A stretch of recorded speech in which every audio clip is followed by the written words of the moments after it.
Good afternoon, friends. I'm Santosh Takle. Hopefully, some people will be knowing me. Those who don't know, now this is not time that I should introduce myself in detail. And the only thing is that I'm active in professional service as some research come project based experience since last 25 years. Now, today's project, which is online teaching, it's having some special intent, which I'm going to elaborate. And then Law Prakash sir will take charge and he will be playing major role of teaching you gate related concepts, exam pattern and other things. So as I said, one small request for all of you, before you leave class, you everybody has to mark his attendance with name, his location and his year. Okay, if possible, college name in brief. So that will help us because along with the recording of this particular lecture, even text messages are also recorded. So it is some sort of attendance for us. So now coming to the uh, online classes for GATE exam, mechanical engineering. Why? Why? Because we are in a pandemic. School colleges नहीं बोला तो भी पिछले 1-1.5 साल से काफी हद तक कम से कम हुए हैं.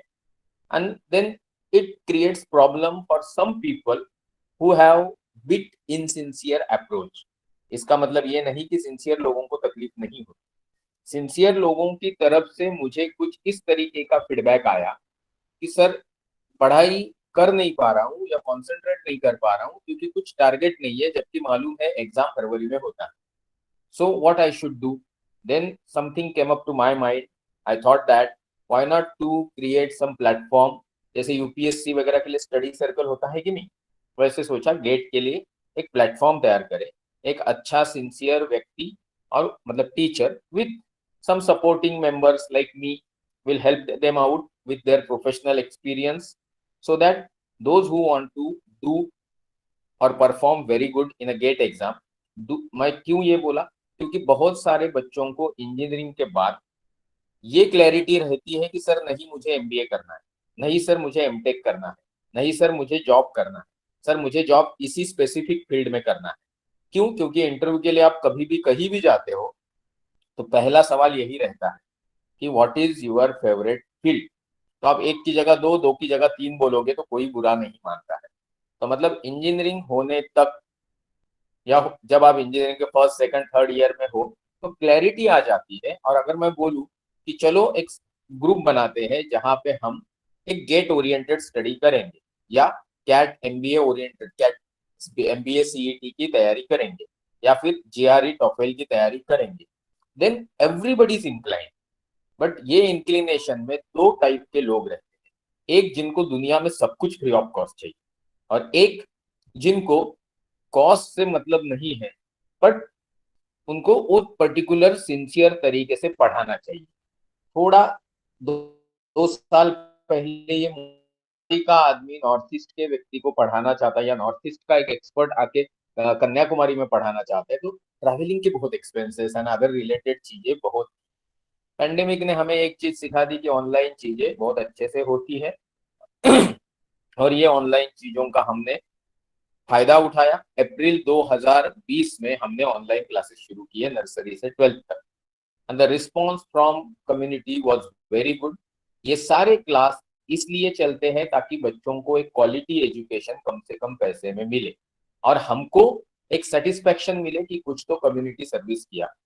तो ये हमको पिछले 1 साल के एक्सपीरियंस ने बताया कि एजुकेशन इंडस्ट्री में 8वीं हो या 10वीं हो या 10th 12th, इनकी जो हजारों से शुरू होके लाखों में फीस है इसका कोई मतलब नहीं है. क्योंकि हमारे नर्सरी से 12th तक के क्लास में इंडिया अब्रोड सब जगह से पढ़ाते भी ये लोग हैं और बहुत सारे बच्चे भी बाहर से हैं और वो लोग आईसीएससी और आईबी बोर्ड के होने के बावजूद भी महाराष्ट्र स्टेट बोर्ड का सिलेबस एंजॉय करते हैं, अप्रिशिएट भी करते हैं कि इसमें बहुत अच्छी अच्छी चीजें.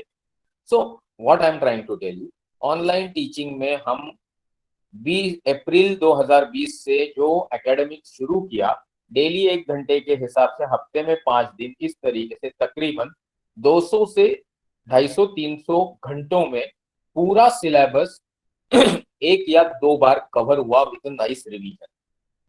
तो हाल ही में मेरे दिमाग में ये आइडिया आया कि जब बाहर गेट का फीस तकरीबन 20 से 35-40 हजार में आता है, जब कैट का फीस 70,000 के आसपास होता है, जीआरई टॉफेल का फीस भी इसी तरीके से चलता है, तो क्या एक सिंसियर लायक इंस्पायर्ड बच्चे के लिए इतने पैसे का क्लास लगाने की जरूरत होती है क्या?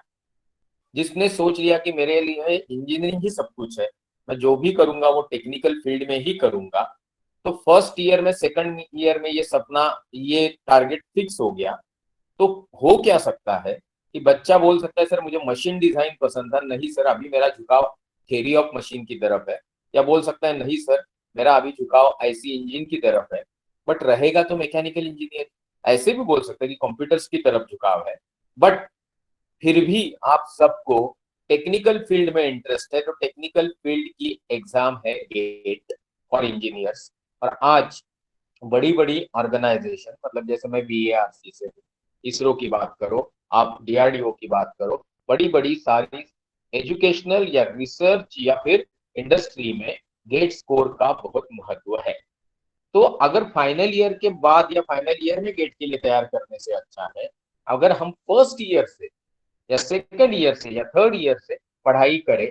Most of you stay in hostel, तो अभी मैं भी हॉस्टल में रहा हूँ, तो ये बिल्कुल बताने की जरूरत नहीं कि 25 साल पहले जो सिचुएशन था वो आज भी है।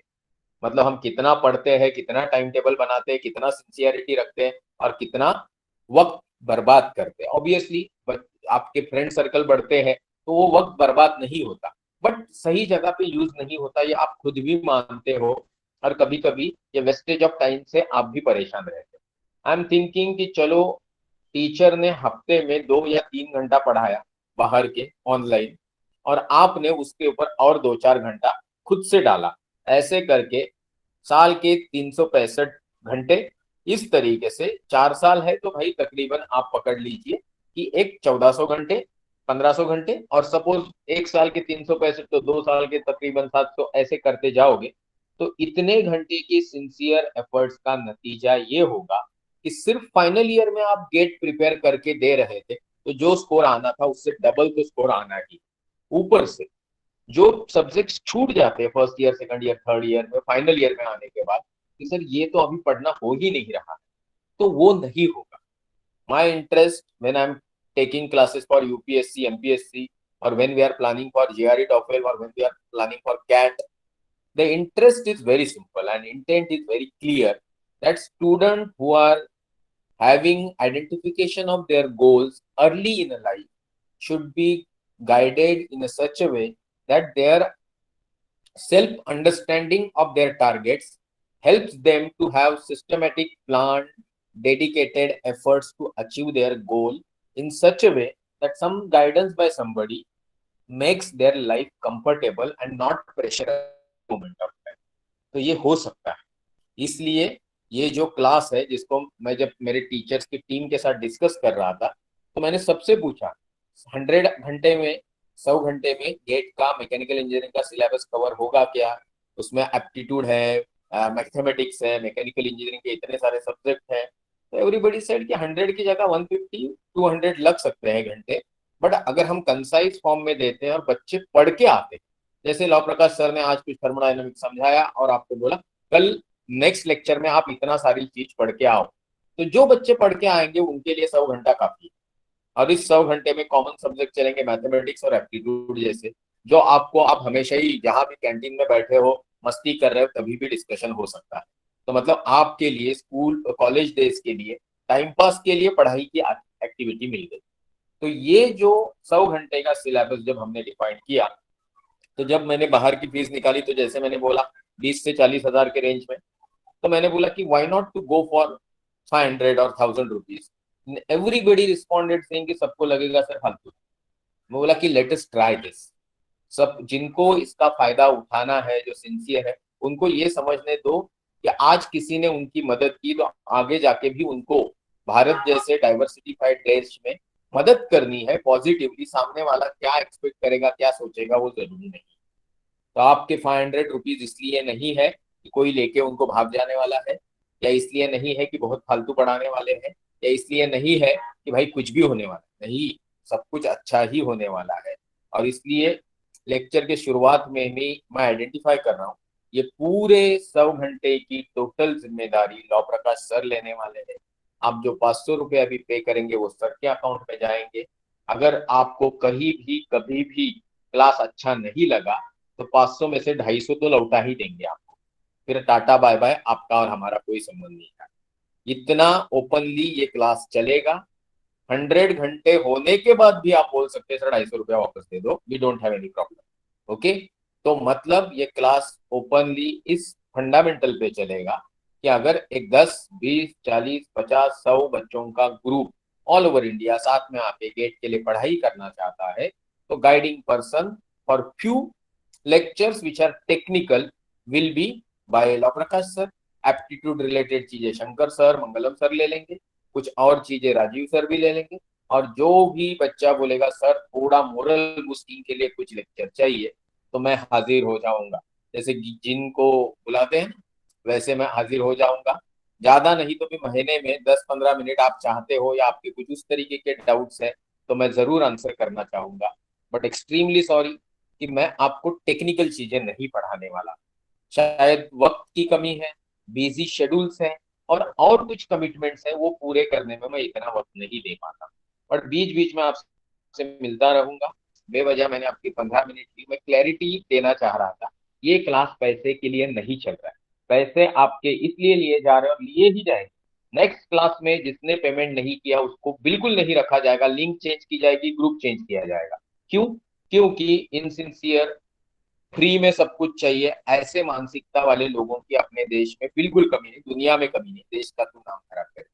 तो दुनिया में ऐसे लोगों से छुटकारा पाने के लिए ये तो करना ही होगा कि भाई आपको 500 रुपीज लव प्रकाश सर के अकाउंट में ट्रांसफर करने, डिटेल्स व्हाट्सएप ग्रुप पे ही डाले जाएंगे।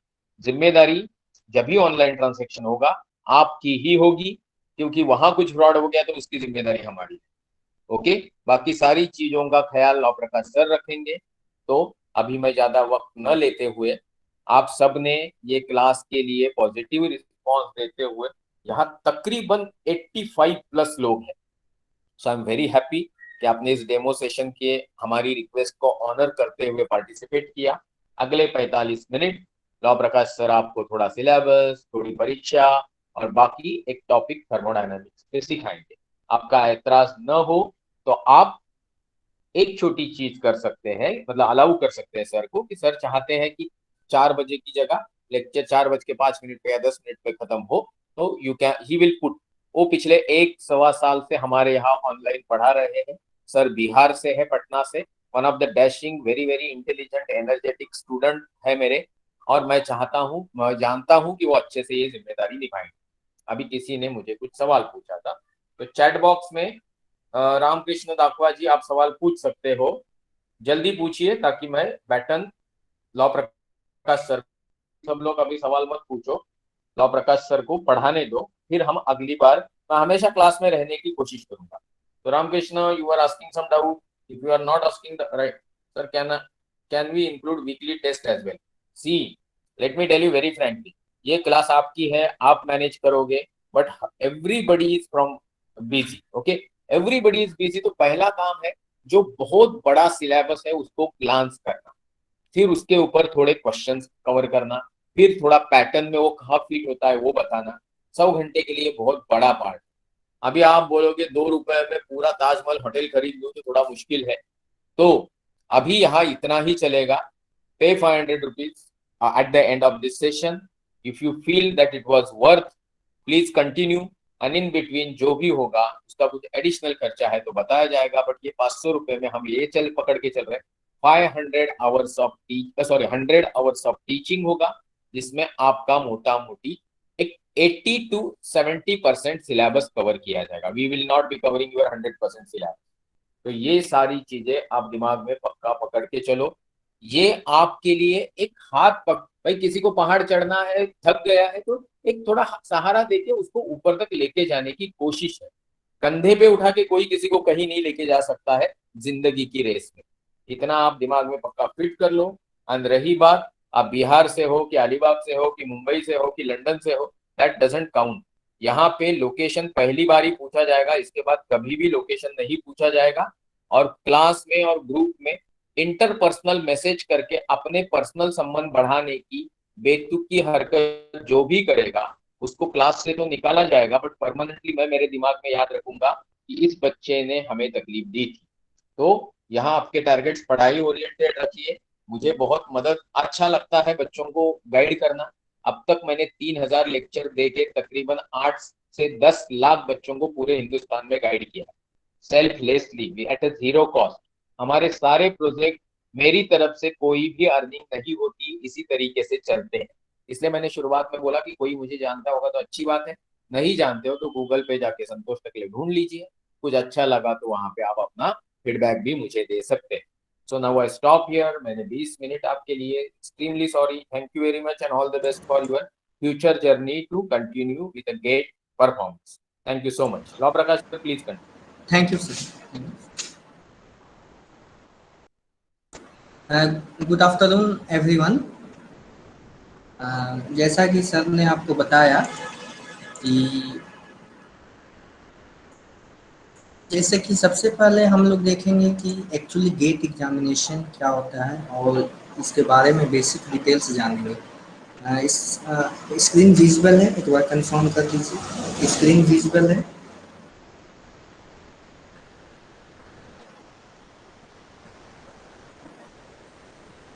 ओके, तो देखिए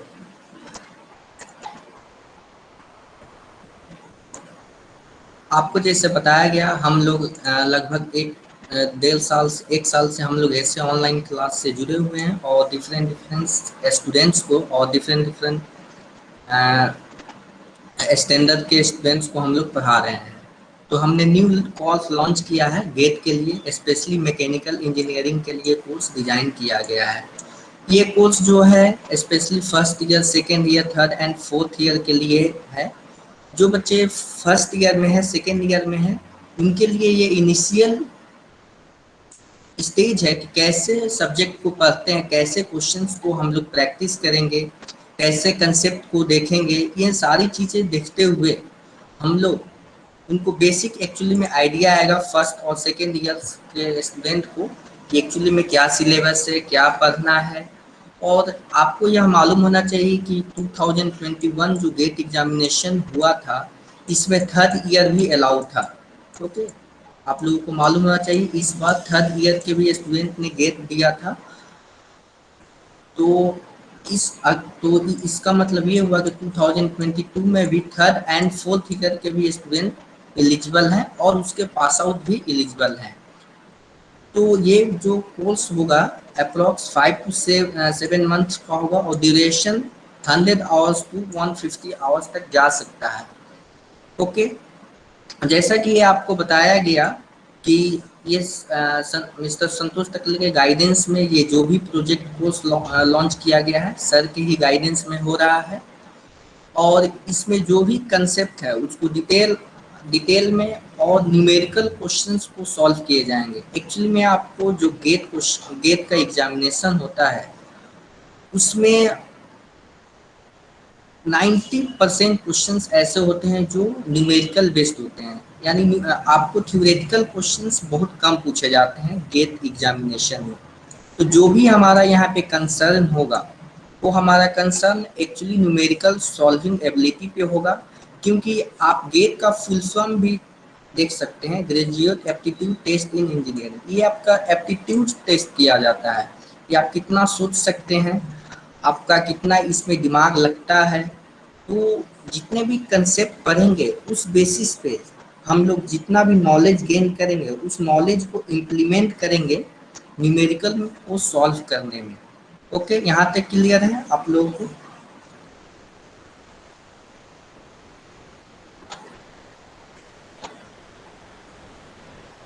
ओके,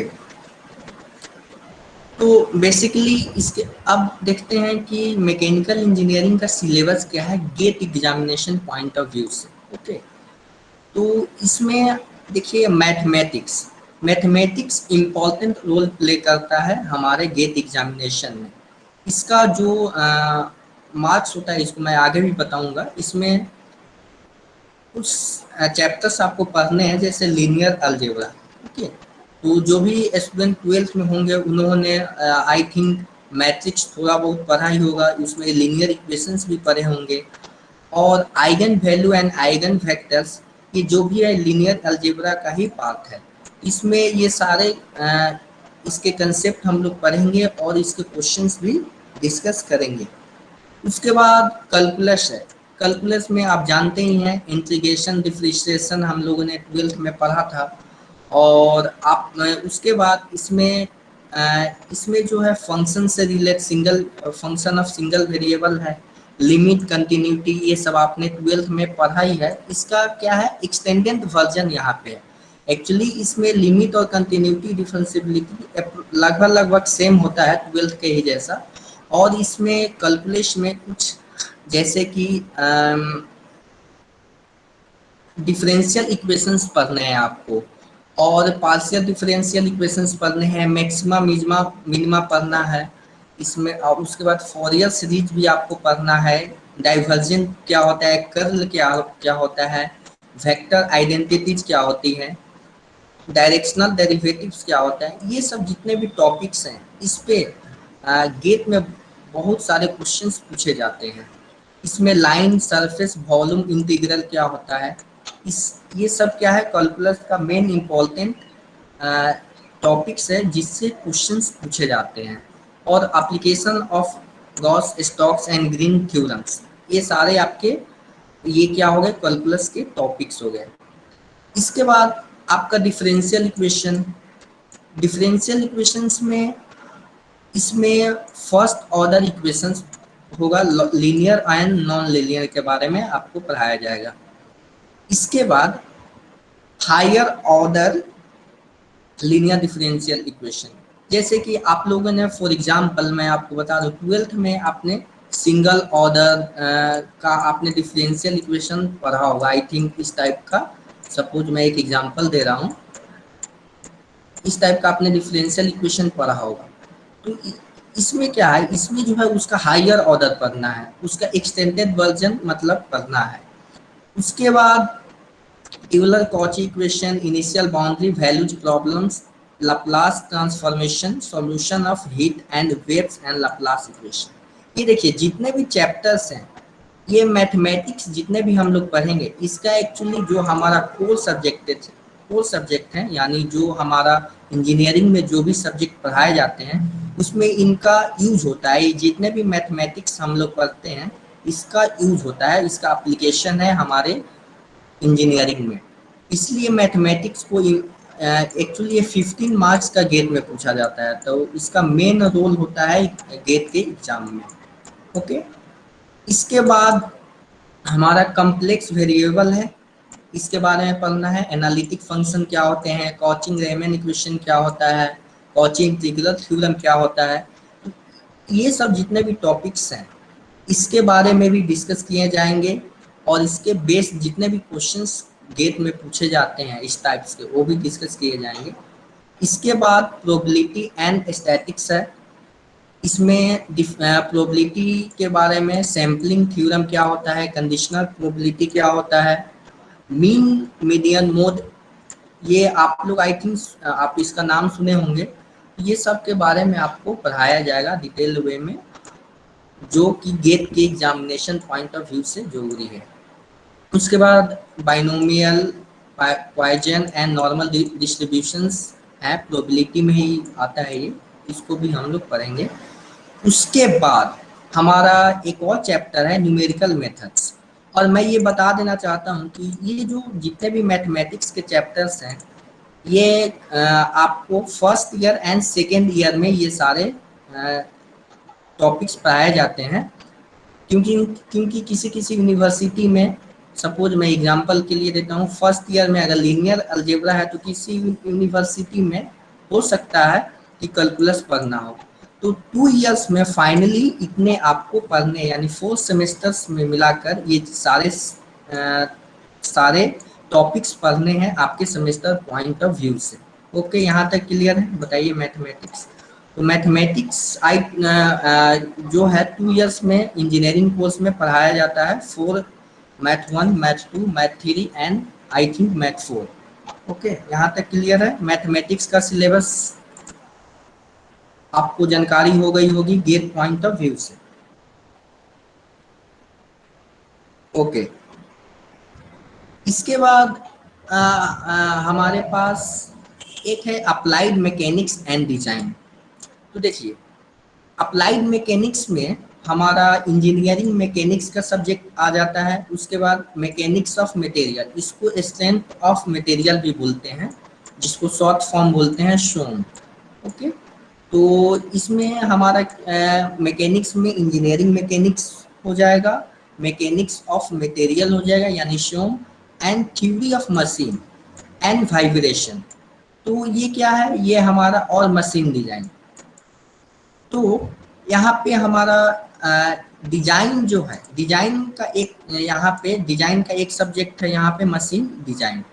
उसके बाद मैकेनिक्स का आपका यहाँ पे इंजीनियरिंग मैकेनिक्स में कुछ टॉपिक्स पढ़ने हैं, जैसे कि आपने 12th 11th में भी इसको पढ़ा होगा मैकेनिक्स के बारे में। फ्री बॉडी डायग्राम्स आप बनाना सीखे होंगे, इक्विलिब्रियम क्या होता है। इसमें इंजीनियरिंग में आपको ट्रस एंड फ्रेम के बारे में पढ़ाया जाएगा, वर्चुअल वर्क क्या होता है और इसके क्या एप्लीकेशंस हैं, kinematics and dynamics of a particle and rigid body in a plane motion.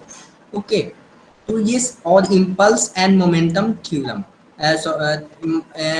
Impulse and momentum, linear angular and energy formulation and collision, इसके बारे में हम लोग इसको डिटेल वे में पढ़ेंगे। ये हमारा इंजीनियरिंग मैकेनिक्स है। ये एक्चुअली मैकेनिक्स का बेस पोर्शन है, क्योंकि सबसे पहले इंजीनियरिंग मैकेनिक्स का ज्ञान नहीं होगा तब हम आगे बहुत प्रॉब्लम हो सकती है, क्योंकि थ्योरी ऑफ मशीन में इसका पूरा एप्लीकेशन है। ओके, वाइब्रेशन में भी इसका एप्लीकेशन है, यानी इंजीनियरिंग मैकेनिक्स के बिना हम लोग थोड़ा सा तकलीफ होगी इन सारे सब्जेक्ट को पढ़ने में। उसके बाद हमको mechanics of material, mechanics of materials के बारे में, इसको सोम भी बोला जाता है, स्ट्रेंथ ऑफ मटेरियल, दोनों का सेम नाम है। देखिए, इसमें स्ट्रेस एंड स्ट्रेन के बारे में हम लोग पढ़ेंगे। स्ट्रेस क्या होता है, स्ट्रेन क्या होता है, इलास्टिक कांस्टेंट क्या होते हैं, पॉइसन रेशियो क्या होता है, Mohr circle for plane stress and plane strain, इसको हम लोग ड्रॉ करेंगे और इसको कैसे हम लोग न्यूमेरिकल सॉल्व करने में इसका यूज करेंगे। इसके बाद हमारा थिन सिलेंडर्स हैं। उसके बाद shear force and bending moment diagram, shear force क्या होता है, बेंडिंग मोमेंट क्या होता है और उसके डायग्राम क्या होते हैं, इसको भी हम लोग डिस्कस करेंगे। उसके बाद बेंडिंग एंड शेयर स्ट्रेसेस, जैसे कि यहाँ पे स्ट्रेस की बात की गई है, तो स्ट्रेस भी बहुत प्रकार के होते हैं, जैसे कि बेंडिंग एंड शेयर स्ट्रेस। उसके बाद आपको डिफ्लेक्शन ऑफ बीम बताया जाएगा। डिफ्लेक्शन ऑफ बीम के बाद आपको यहाँ पे टॉर्सन बताया जाएगा, टॉर्सन ऑफ सर्कुलर शाफ्ट, ये क्या होता है, इसके कंसेप्ट डिस्कस किए जाएंगे। उसके बाद Euler theory of columns, energy methods. Energy methods क्या है, ये एक्चुअली में क्वेश्चन सॉल्व करने का तरीका है, कैसे किसी सॉल्व को आसानी से हम लोग कम से कम टाइम में सॉल्व कर सकते हैं। तो एनर्जी मेथड जो है one of the best method to solving any questions regarding, जो भी क्वेश्चंस इससे पूछे जाते हैं वो एनर्जी मेथड से बहुत आसानी से सॉल्व हो जाता है। जैसे कि एनर्जी मेथड का यूज हम लोग करते हैं shear force and bending moment निकालने में, शेयर स्ट्रेस निकालने में, डिफ्लेक्शंस निकालने में। ओके, उसके बाद थर्मल स्ट्रेस, थर्मल स्ट्रेस के बारे में भी हम लोग पढ़ेंगे कि कैसे अगर टेम्परेचर चेंज करते हैं तो हम सपोज हमारे पास ये एक बीम है। ओके, ये हमारे पास एक कैंटिलीवर बीम है, अगर इसमें टेम्परेचर चेंज करेंगे तो ये कितना एक्सटेंशन होगा, कितना इसका लेंथ बढ़ेगा, क्या स्ट्रेस होगा, ये सारी चीज़ें थर्मल स्ट्रेसेस में पढ़ी जाती है। और आप यहाँ पे देख रहे होंगे स्ट्रेन गेज के बारे में। गेजेस क्या होते हैं, एक्चुअली गेज का यहाँ पे मतलब है कि एक ऐसा इंस्ट्रूमेंट जिससे स्ट्रेन को मेजर किया जाता है। ओके, तो इसके बारे में पढ़ेंगे, रोस्टेट्स के बारे में पढ़ेंगे।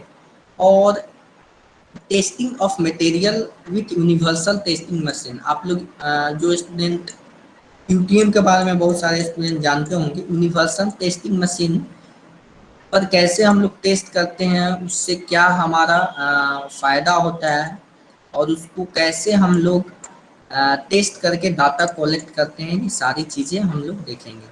और हम लोग यहाँ पर testing of hardness and impact strength इसको भी देखने वाले हैं। ये हमारा मैकेनिक्स ऑफ मटेरियल का ये सिलेबस है गेट पॉइंट ऑफ व्यू से। अब देखिए थ्योरी ऑफ मशीन में क्या है, थ्योरी ऑफ मशीन में डिस्प्लेसमेंट, अगर कोई पार्टिकल है, अगर कोई हमारे पास कोई पार्टिकल है, कितना अगर वो मोशन में है तो कितना डिस्प्लेसमेंट तय किया, कितना उसको मेजरमेंट करने के लिए थ्योरी ऑफ मशीन पढ़ना बहुत जरूरी है, क्योंकि बहुत सारे इक्वेशंस डिराइव होते हैं। उस इक्वेशन की हेल्प से हम लोग डिस्प्लेसमेंट, वेलोसिटी, एक्सेलरेशन एंड ये सारी चीज़ें हम लोग निकालते हैं।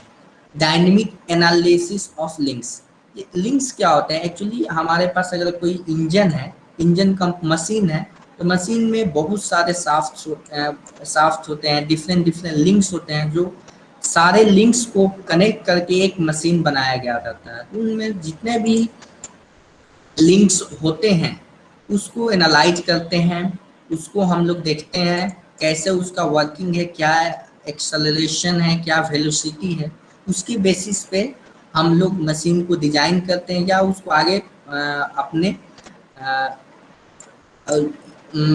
उसको यूज करते हैं, हमारे फंडामेंटल कंसेप्ट को यूज करके मशीन्स को डिजाइन करते हैं। अब देखिए कैम्स क्या होते हैं, गियर्स का आपने जानते ही होंगे, गियर्स के बारे में भी पढ़ना है, गियर्स का डिजाइन पढ़ना है, उसमें बहुत सारे टर्म्स होते हैं, छोटे छोटे पॉइंट्स, उसको आपको जानना है।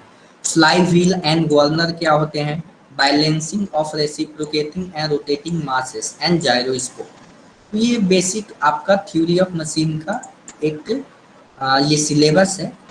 तो इसके बाद एक मैकेनिक्स में आता है वाइब्रेशन। वाइब्रेशन आप लोग जानते ही होंगे कि जैसे कि कोई मशीन वर्क कर रहा है, तो उस वर्क कर रहा है तो वाइब्रेशन उसमें एग्जिस्ट होता है। तो सेफ्टी पॉइंट ऑफ व्यू से कितना वाइब्रेशन होना चाहिए, कितना नहीं होना चाहिए, ये सब का एनालिसिस या स्टडी हम लोग वाइब्रेशन चैप्टर में पढ़ते हैं। जैसे कि फ्री वाइब्रेशन क्या होता है, फोर्स वाइब्रेशन क्या होता है, और सिंगल डिग्री ऑफ फ्रीडम क्या होता है, ये सारे चैप्टर्स आपको थ्योरी ऑफ मशीन और वाइब्रेशंस में बताए जाएंगे।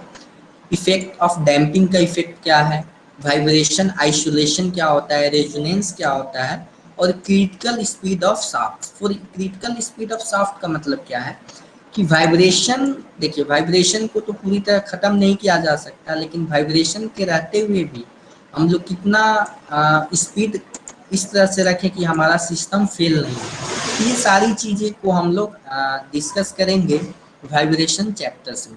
अब देखिए machine design, machine design actually आपका मैकेनिक्स ऑफ मटेरियल का एक्सटेंशन है, यानी जब तक आप मैकेनिक्स ऑफ मटेरियल नहीं पढ़िएगा तब तक मशीन डिजाइन पढ़ने में आपको तकलीफ होगी, क्योंकि मशीन डिजाइन जो है, उस मशीन डिजाइन में बहुत सारे ऐसे कंसेप्ट हैं जो डायरेक्टली मैकेनिक्स ऑफ मटेरियल से जुड़े हुए हैं, यानी स्ट्रेंथ ऑफ मटेरियल से जुड़े हुए हैं।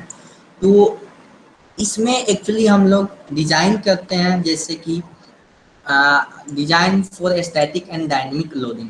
अगर मेरे को कोई मशीन डिजाइन करना है तो कितना फोर्स हमको अप्लाई करना पड़ेगा, कितना डायनेमिक लोड अप्लाई करना पड़ेगा, मैक्सिमम डायनेमिक लोड। तो इन सारी चीज़ों का अध्ययन आपको मशीन डिजाइन में पढ़ाया जाएगा। फेलियर थ्योरीज क्या होती हैं, फटिग स्ट्रेंथ क्या होता है, एसन कर्व एसन डायग्राम क्या होता है, principle of design of machine element such and bolt, जैसे कि आप लोग bolt, rivet joint, welded joint, ये सारे जितने भी डिजाइन एलिमेंट्स हैं इसके बारे में डिटेल में एनालिसिस करेंगे। और इसके बाद जैसे कि शाफ्ट के बारे में पढ़ना है, शाफ्ट को कैसे डिजाइन करते हैं, गियर को कैसे डिजाइन करते हैं। उसके बाद इसमें रोलिंग है, स्लाइडिंग कंटेक्ट बियरिंग है, जैसे कि आपको मालूम है कि बियरिंग का बहुत मेजर रोल होता है हमारे सिस्टम्स में, मशीन्स में। तो इसमें इसका बेयरिंग्स के बारे में पढ़ेंगे, ब्रेक्स के बारे में पढ़ना है, क्लचेज के बारे में पढ़ना है और स्प्रिंग के बारे में पढ़ना है। इसमें आप देख रहे हैं जो भी चीज़ें पढ़ रहे हैं वो एप्लीकेशन पार्ट है। जैसे कि जो भी आप इसमें इंजीनियरिंग मैकेनिक्स पढ़ेंगे, मैकेनिक्स ऑफ मटेरियल पढ़ेंगे, थ्योरी ऑफ मशीन पढ़ेंगे और वाइब्रेशन पढ़ेंगे, इन सारे का एप्लीकेशन, इन सारे का यूज आपको मशीन डिजाइन में दिखेगा। यहाँ तक क्लियर है? बताइए, यहाँ तक तो आपको समझ आया ना कि जो भी हम मशीन डिजाइन पढ़ेंगे इसमें आपका एप्लीकेशंस है, किसका एप्लीकेशंस है? इंजीनियरिंग मैकेनिक्स का, मैकेनिक्स ऑफ मटेरियल्स का, थ्योरी ऑफ मशीन का एंड वाइब्रेशन का। ओके, अब देखिए हमारा एक है थर्ड सेक्शन है fluid mechanics and thermal sciences. Okay, fluid mechanics and thermal sciences. देखिए फ्लूइड मैकेनिक्स, जैसे कि आपको मालूम होगा फ्लूइड्स में टू कैटेगरी आता है, liquid and gases. Okay, fluids का मतलब होता है लिक्विड एंड गैसेस को फ्लूइड्स बोलते हैं हम लोग। जैसे वाटर हो गया, एयर हो गया, ये आपका फ्लूइड्स में आते हैं। अब देखिए इस चैप्टर में फ्लूइड मैकेनिक्स में आपको क्या पढ़ना है? फ्लूइड प्रॉपर्टीज, मतलब फ्लूइड का क्या प्रॉपर्टीज होता है, क्या temperature, pressure, density, specific weight, ये सारे टर्म्स इसमें आपको डिस्कस किए जाएंगे। फ्लूइड स्टैटिक्स के बारे में पढ़ा जाएगा। अगर फ्लूइड रेस्ट में है उसमें कौन कौन से फोर्स लग रहे हैं, क्या उसमें क्या प्रेशर है, क्या टेम्परेचर है, इन सारे चीज़ें के बारे में हम लोग फ्लूइड मैकेनिक्स में ही डिस्कस करते हैं। अब मैनोमेट्री क्या होता है? मैनोमेट्री क्या होता है? बायोन्सी क्या होता है? कि जैसे कि आपको मालूम होगा अगर आपके पास एक पॉन्ड है या तालाब है, अगर उसमें अगर किसी बॉडी को सबमर्ज करते हैं तो इसमें एक आपको फोर्स एग्जर्ट होता है ऑटोमेटिक, जिसको बायोन्सी फोर्स बोलते हैं, हिंदी में उत्प्लावन बल बोलते हैं। तो ये सारी ये फोर्स क्या होता है इसको हम लोग डिस्कस करेंगे। उसके बाद फोर्सेस अनसबमर्ज बॉडी, जैसे कि आपको मालूम होगा कि जैसे कि हमारे बहुत सारे शिप्स, जैसे कि नेवी है, नेवी का बहुत सारा शिप पानी के अंदर आपका चलता है। तो इस टाइप में किस टाइप फोर्सेस उस पर एक्ट करेंगे सबमर्ज बॉडी पे, इसको भी हमको डिस्कस करना है। स्टेबिलिटी ऑफ फ्लोटिंग बॉडीज, मतलब आपको इसमें सिखाया जाएगा कि अगर एक शिप है वो कैसे स्टेबल रह पाता है आपके स्टैटिक फ्लूइड में या रनिंग फ्लूइड में। ओके, तो इन सारी चीज़ें का इसमें डिस्कस किया जाएगा। Control volume analysis of mass, ये क्या होता है इसको फ्लूइड मैकेनिक्स में ही देखेंगे। मोमेंटम एंड एनर्जी, ये क्या होता है कि फ्लूइड का मोमेंटम क्या है, एनर्जी क्या है, इसको भी क्यों, ये जो भी चीज़ है इसका इक्वेशंस डिराइव करेंगे और इस इक्वेशंस के बेसिस पे इसका हम लोग क्वेश्चन सॉल्व करेंगे, तब आपका इसका रियल लाइफ में भी एप्लीकेशन समझ में आएगा। क्योंकि देखिए यहाँ पे जो हम लोग इंजीनियरिंग पढ़ते हैं उसमें एक्चुअली में हमको उसका टेक्नोलॉजी में इम्प्लीमेंट करना रहता है। जो भी हमने थ्योरम पढ़ा, कंसेप्ट पढ़ा, उसको प्रैक्टिकल वे में इम्प्लीमेंट करना पड़ता है। इसीलिए इन सारे सब्जेक्ट का नॉलेज बहुत जरूरी है। अब देखिए इसमें क्या है, बर्नौली इक्वेशंस क्या होते हैं, डायमेंशनल एनालिसिस के बारे में पढ़ेंगे, विस्कस फ्लो क्या होता है ऑफ इनकम्प्रेसिबल फ्लूइड का, बाउंड्री लेयर थ्योरी पढ़ेंगे, elementary turbulent flow and flow through pipes, ये सारे टॉपिक्स हैं और इसको हम लोग डिटेल वे में आपको फ्लूइड मैकेनिक्स में ही पढ़ाएंगे। ये आपका बेसिकली टॉपिक्स हैं जिसको मैं आपको यहाँ पे डिस्कस कर रहा हूँ।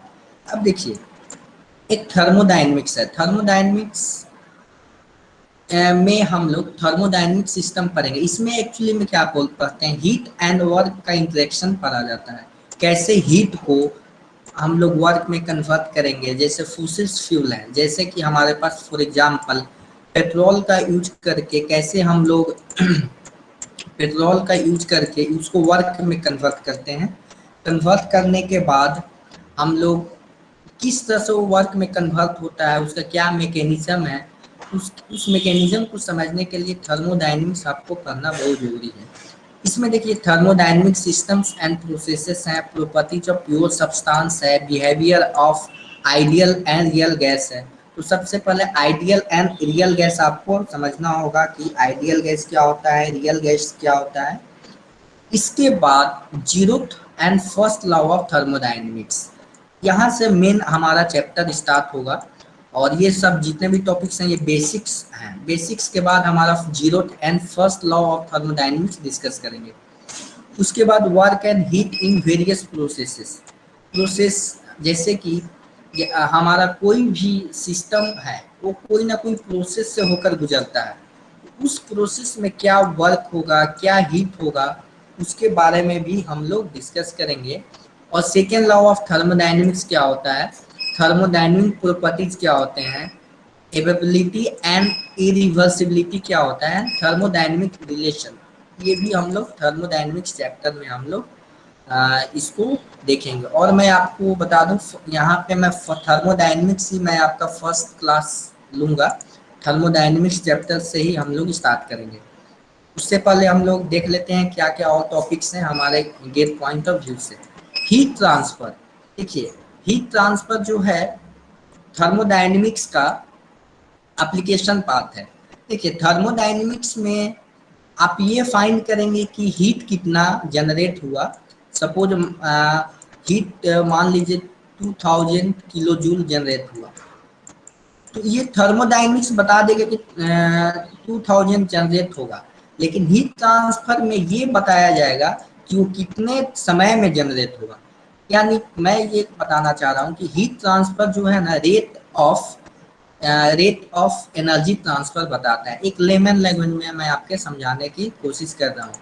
तो ये जो है थर्मोडायनेमिक्स का एक्सटेंशन है, जिसमें मोड्स ऑफ हीट ट्रांसफर पढ़ेंगे। हीट ट्रांसफर के कितने टाइप्स के मोड्स हैं, वन डायमेंशनल हीट कंडक्शन क्या होता है, रेजिस्टेंस कंसेप्ट क्या होता है, इलेक्ट्रिकल एनालॉजी क्या होता है, हीट ट्रांसफर थ्रू फिन्स क्या होते हैं, अनस्टेडी हीट कंडक्शन क्या होता है, लैम्प्ड पैरामीटर्स क्या होते हैं, थर्मल बाउंड्री लेयर क्या होते हैं, dimensionless parameters in free and force convective heat transfer.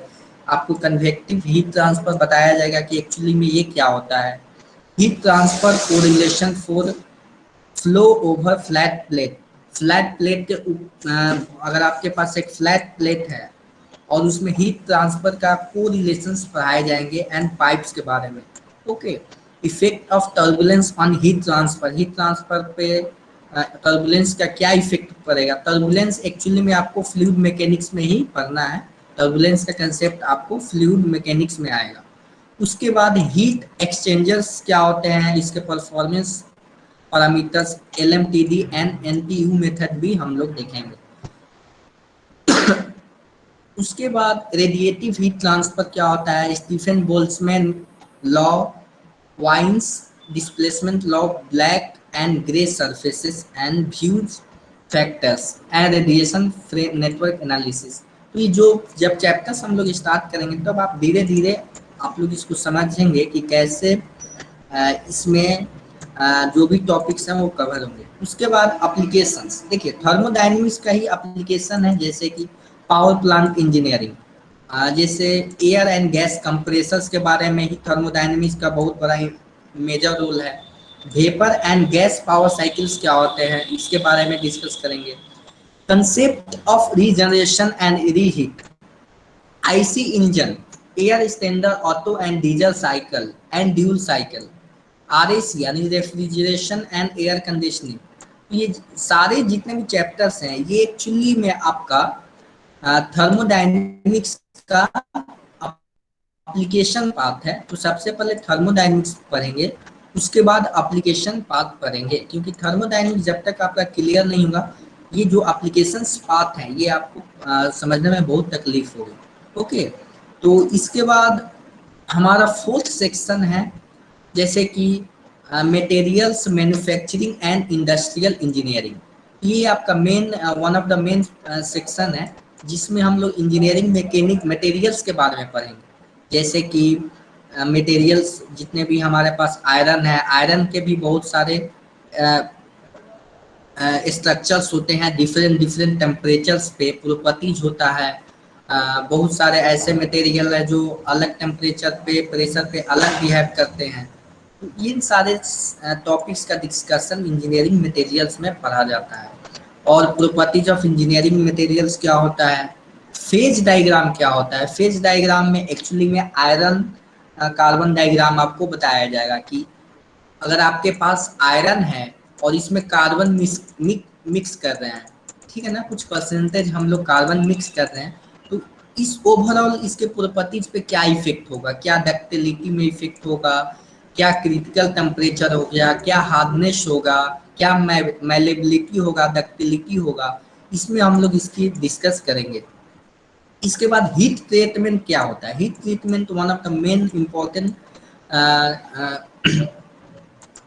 Topic in the engineering materials. Heat treatment से कैसे हम लोग प्रॉपर्टीज को चेंज कर पाते हैं, कैसे हम लोग उसके स्ट्रेंथ को बढ़ा पाते हैं, ये सारे डिस्कशन हम लोग हीट ट्रीटमेंट में पढ़ेंगे। Stress strain diagram of engineering materials, उसके बाद हम लोग स्ट्रेस एंड स्ट्रेन डायग्राम पढ़ेंगे इंजीनियरिंग मटेरियल्स का, जैसे माइल्ड स्टील हो गया, उसके बाद ब्रिटल मटेरियल्स हो गया, ये सब आपके एग्जाम्पल्स हुए।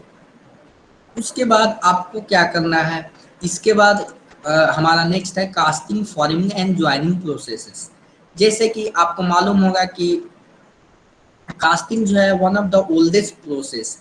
जैसे कि कास्टिंग में हम लोग मेन पैरामीटर्स क्या होते हैं, जैसे कि कास्टिंग में आपको गेट डिजाइन, स्क्रू डिजाइन, ये सब पैटर्न डिजाइन के बारे में आपको पढ़ाया जाएगा। मोल्ड क्या होता है, पोल्स क्या होते हैं, सॉलिडिफिकेशन एंड कूलिंग टाइम क्या होता है, riser and getting design, riser क्या होता है, गेटिंग क्या होता है, इन सारे के बारे में आपको कास्टिंग चैप्टर्स में पढ़ाए जाएंगे। Plastic deformation and yield criteria, ये जो भी चीजें हैं ये आपका फॉर्मिंग एंड ज्वाइनिंग प्रोसेस का और इसमें टॉपिक्स हैं।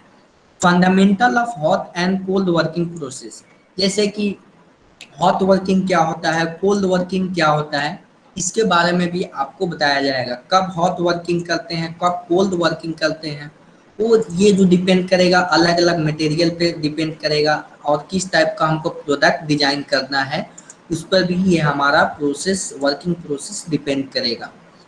उसके बाद load estimation of bulk, forging, rolling, extrusion and drawing, ये सारी चीज़ें हम लोग फॉर्मिंग में पढ़ेंगे।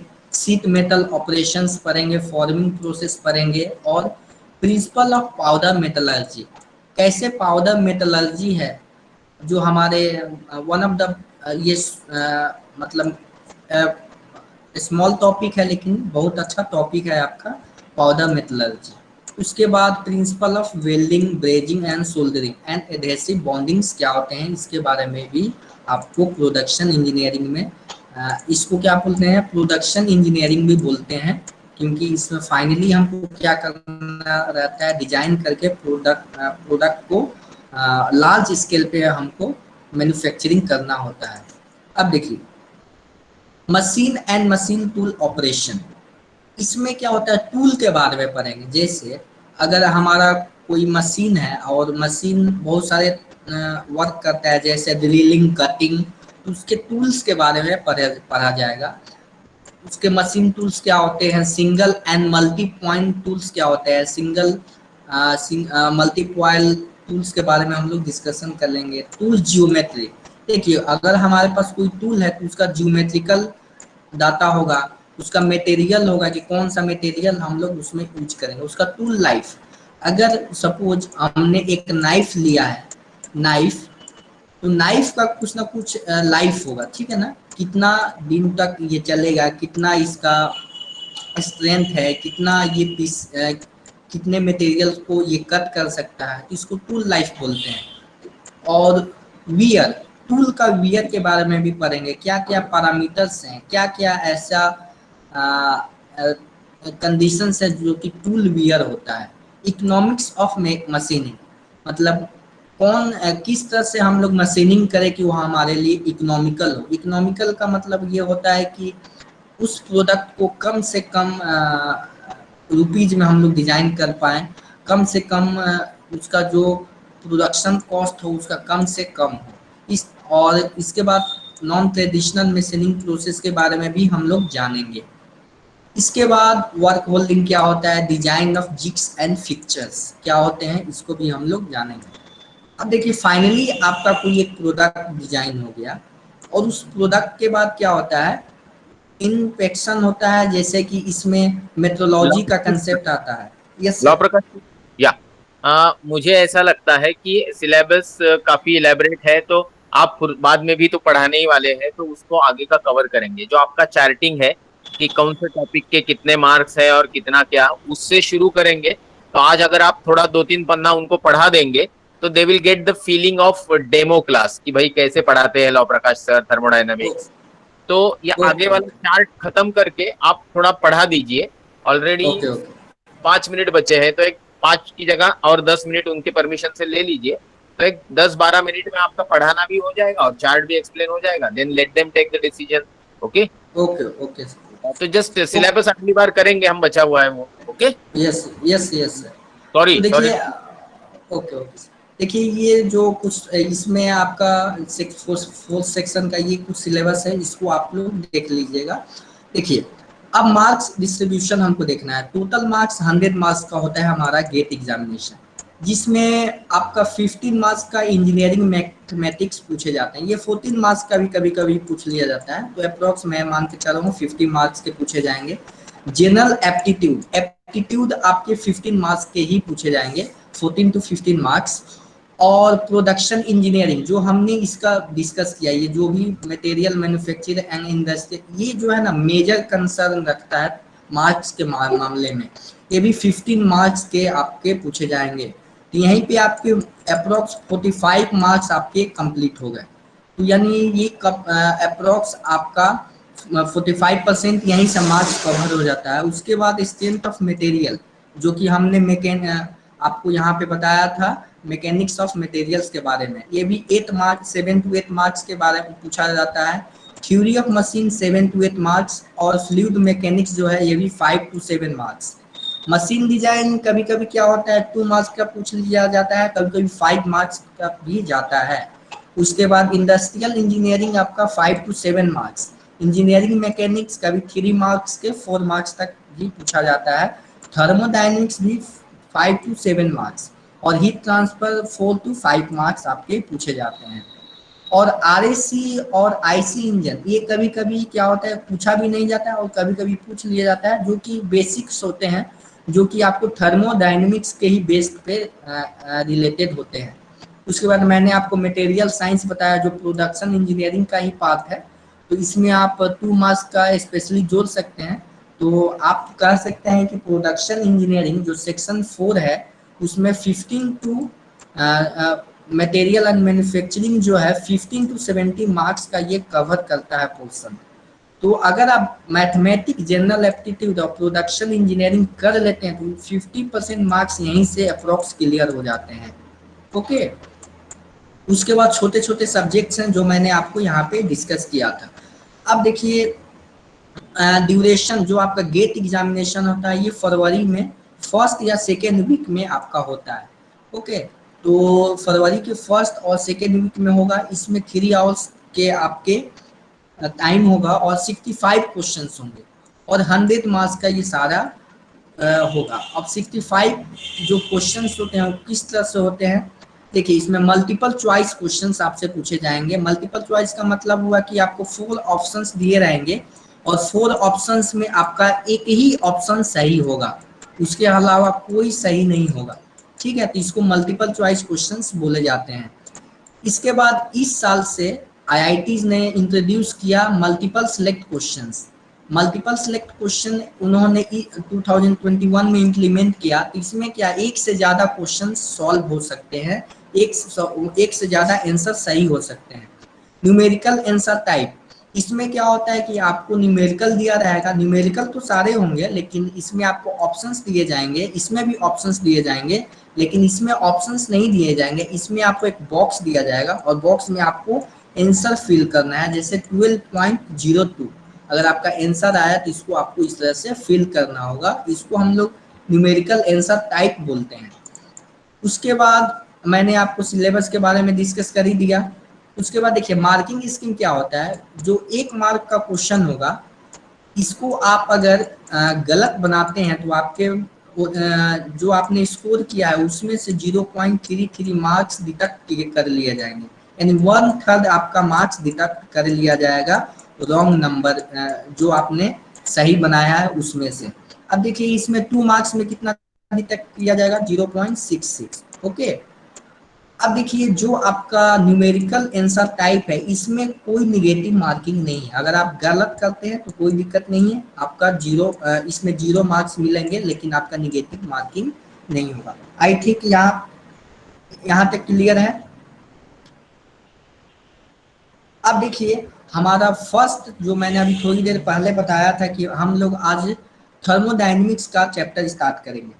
थर्मोडायनेमिक्स में आपका 9 चैप्टर्स हैं जिसमें हम बेसिक कंसेप्ट के बारे में जानेंगे। ओके, थर्मोडायनेमिक्स में 9 चैप्टर्स हैं जिसके बेसिक कंसेप्ट के बारे में जानेंगे। तो देखिए स्टार्ट करते हैं हम लोग बेसिक कंसेप्ट। देखिए इसमें थर्मोडायनेमिक्स होता क्या है इसको हम लोग जानेंगे। It is the science of energy transfer and its effect on properties of system. जैसे सिस्टम क्या होता है, सिस्टम को मैं आगे आपको इंट्रोड्यूस करूंगा। सपोज हमारे पास आपके पास एक सिस्टम है। सिस्टम क्या हो सकता है, सपोज एक इंजन सिस्टम हो सकता है, ठीक है। तो इंजन में अगर कोई एनर्जी ट्रांसफर कर रहे हैं तो उसका टेम्परेचर क्या वेरी कर रहा है, प्रेशर क्या वेरी कर रहा है, इंटरनल एनर्जी क्या वेरी कर रहा है, इन सारे चीजों का जो भी हम लोग डिस्कशन करते हैं उसको हम लोग थर्मोडायनेमिक्स के ही माध्यम से हम लोग कैलकुलेट कर पाते हैं। उसके बाद देखिए एनर्जी ट्रांसफर जो हो सकता है 2 तरीके से हो सकता है, हीट या वर्क। ओके, आप क्या कर सकते हैं, हीट में एनर्जी ट्रांसफर कर सकते हैं या वर्क में।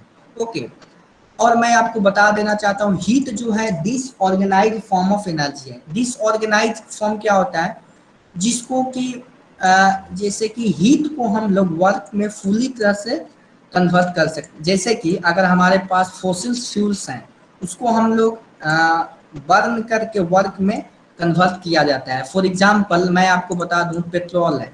पेट्रोल क्या है, पेट्रोल के पास हीट है और हीट होने के कारण हम लोग वर्क में उसको कन्वर्ट कर पाते हैं, तभी जो हमारे व्हीकल्स हैं वो रन कर पाती है। समझ में आया यहाँ तक। इसके बाद देखिए एप्लीकेशंस ऑफ थर्मोडायनेमिक्स। थर्मोडायनेमिक्स का कहाँ कहाँ एप्लीकेशंस हैं, इसका कहाँ कहाँ यूज करेंगे। देखिए रेफ्रिजरेशन में पढ़ेंगे इसका use, air conditioning, steam power plant and IC engines. तो थर्मोडायनेमिक्स का बेसिकली आपका इन सारे सब्जेक्ट में आपका यूज है। अब देखिए बेसिक कंसेप्ट में आपका सिस्टम। सिस्टम क्या होता है, जैसे कि फॉर एग्जांपल मैं आपको एक रीजन देता हूँ, जैसे कि ये एक हमारा बाउंडेड रीजन है, ये सिस्टम है और इस पे हमने स्टडी करना स्टार्ट किया। स्टडी का मतलब हुआ कि मैंने इसका प्रेशर मेजर किया, टेम्परेचर मेजर किया, इंटरनल एनर्जी मेजर किया। तो ये जो अध्ययन कर रहे हैं इसके बारे में, जितने भी हम लोग इसके प्रॉपर्टीज के बारे में हम लोग पढ़ेंगे उसको सिस्टम बोलेंगे। और इसके अलावा इसको सिस्टम को छोड़कर जितने भी अदर थिंग्स हैं उसको क्या बोलेंगे, सराउंडिंग बोलेंगे। क्लियर है, उसको क्या बोलेंगे, सराउंडिंग बोलेंगे हम लोग। और इन दोनों को जब हम लोग मिक्स कर देंगे, मतलब दोनों का कंबाइन कर देंगे, तो इसको यूनिवर्स बोला जाता है। सिस्टम प्लस सराउंडिंग, इसको यूनिवर्स बोला जाता है। अब देखिए एक बाउंड्रिंग का कंसेप्ट आता है। बाउंड्रिंग क्या होता है, बाउंड्री एक्चुअली में जो सिस्टम और सराउंडिंग को सेपरेट करता है। देखिए यहाँ पे आपको एक लाइन दिख रहा होगा, यहाँ पे आपको एक लाइन दिख रहा होगा, ये आपका सिस्टम का बाउंड्री है। ओके, ये आपका सिस्टम का बाउंड्री है। ये बाउंड्री जो है रियल भी हो सकता है, इमेजिनरी भी हो सकता है। रियल का मतलब क्या हुआ कि जैसे हमारे पास एक बैलून है और बैलून में एयर भरा हुआ है, एयर भरा हुआ है, तो इसका जो बाउंड्री है वो रियल है। ओके, ये क्या है, बाउंड्री रियल है। अगर हमारे पास दूसरा मैं आपको दिखा रहा हूँ, ये हमारे पास एक टैप बाल्टी है और इस बाल्टी में 2 लिक्विड्स भरे हुए हैं। सपोज नीचे ऊपर ऑयल है और नीचे वाटर है। ओके, तो इसमें जो बाउंड्री है ये इमेजिनरी बाउंड्री है, मतलब ये बाउंड्री तो है लेकिन ये काल्पनिक बाउंड्री है, जिसको हम लोग, इसमें क्या था, रियल बाउंड्री था, इसमें इमेजिनरी बाउंड्री था। इस तरह से आप इसको समझ सकते हैं। इसके बाद देखिए टाइप्स ऑफ सिस्टम्स क्या होते हैं। ओके, टाइप्स ऑफ सिस्टम के बारे में हम लोग जानेंगे। टाइप्स ऑफ सिस्टम क्या होते हैं, देखिए close system, open system and isolated system. तो क्लोज सिस्टम क्या होता है, ओपन सिस्टम क्या होता है और आइसोलेटेड सिस्टम क्या होता है, इसको देखेंगे ध्यान से। देखिए क्लोज सिस्टम उस सिस्टम को बोलेंगे जिसमें जिसमें सिर्फ एनर्जी इंटरेक्शन हो सके, जैसे कि हॅलो आप, सर, यस, मला स्टेटमेंट राहता नाही आलं.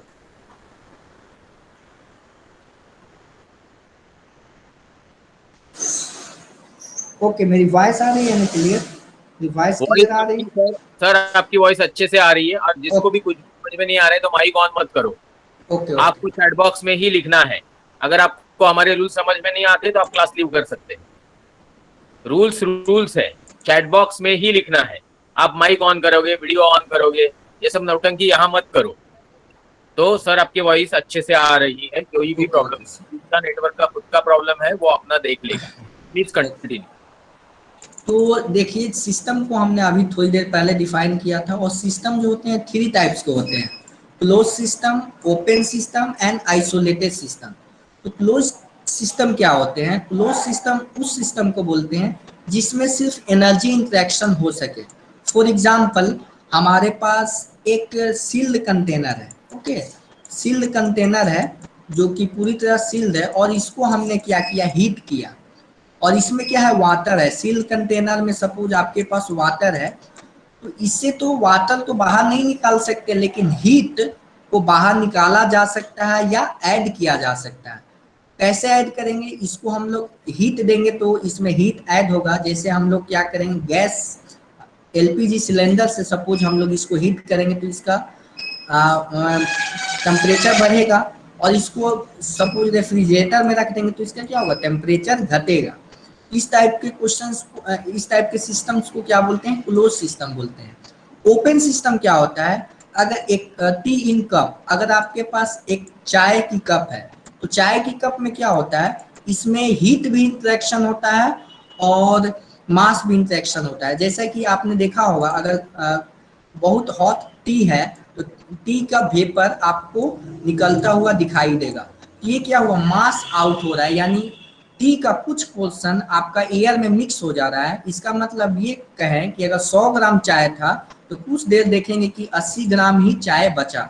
इसको क्या बोलेंगे, मास इंटरेक्शन। मास पहले क्या था, 100 ग्राम था, और उसके बाद क्या हो गया, 80 ग्राम हो गया। तो इस टाइप के सिस्टम्स को हम लोग ओपन सिस्टम बोलेंगे।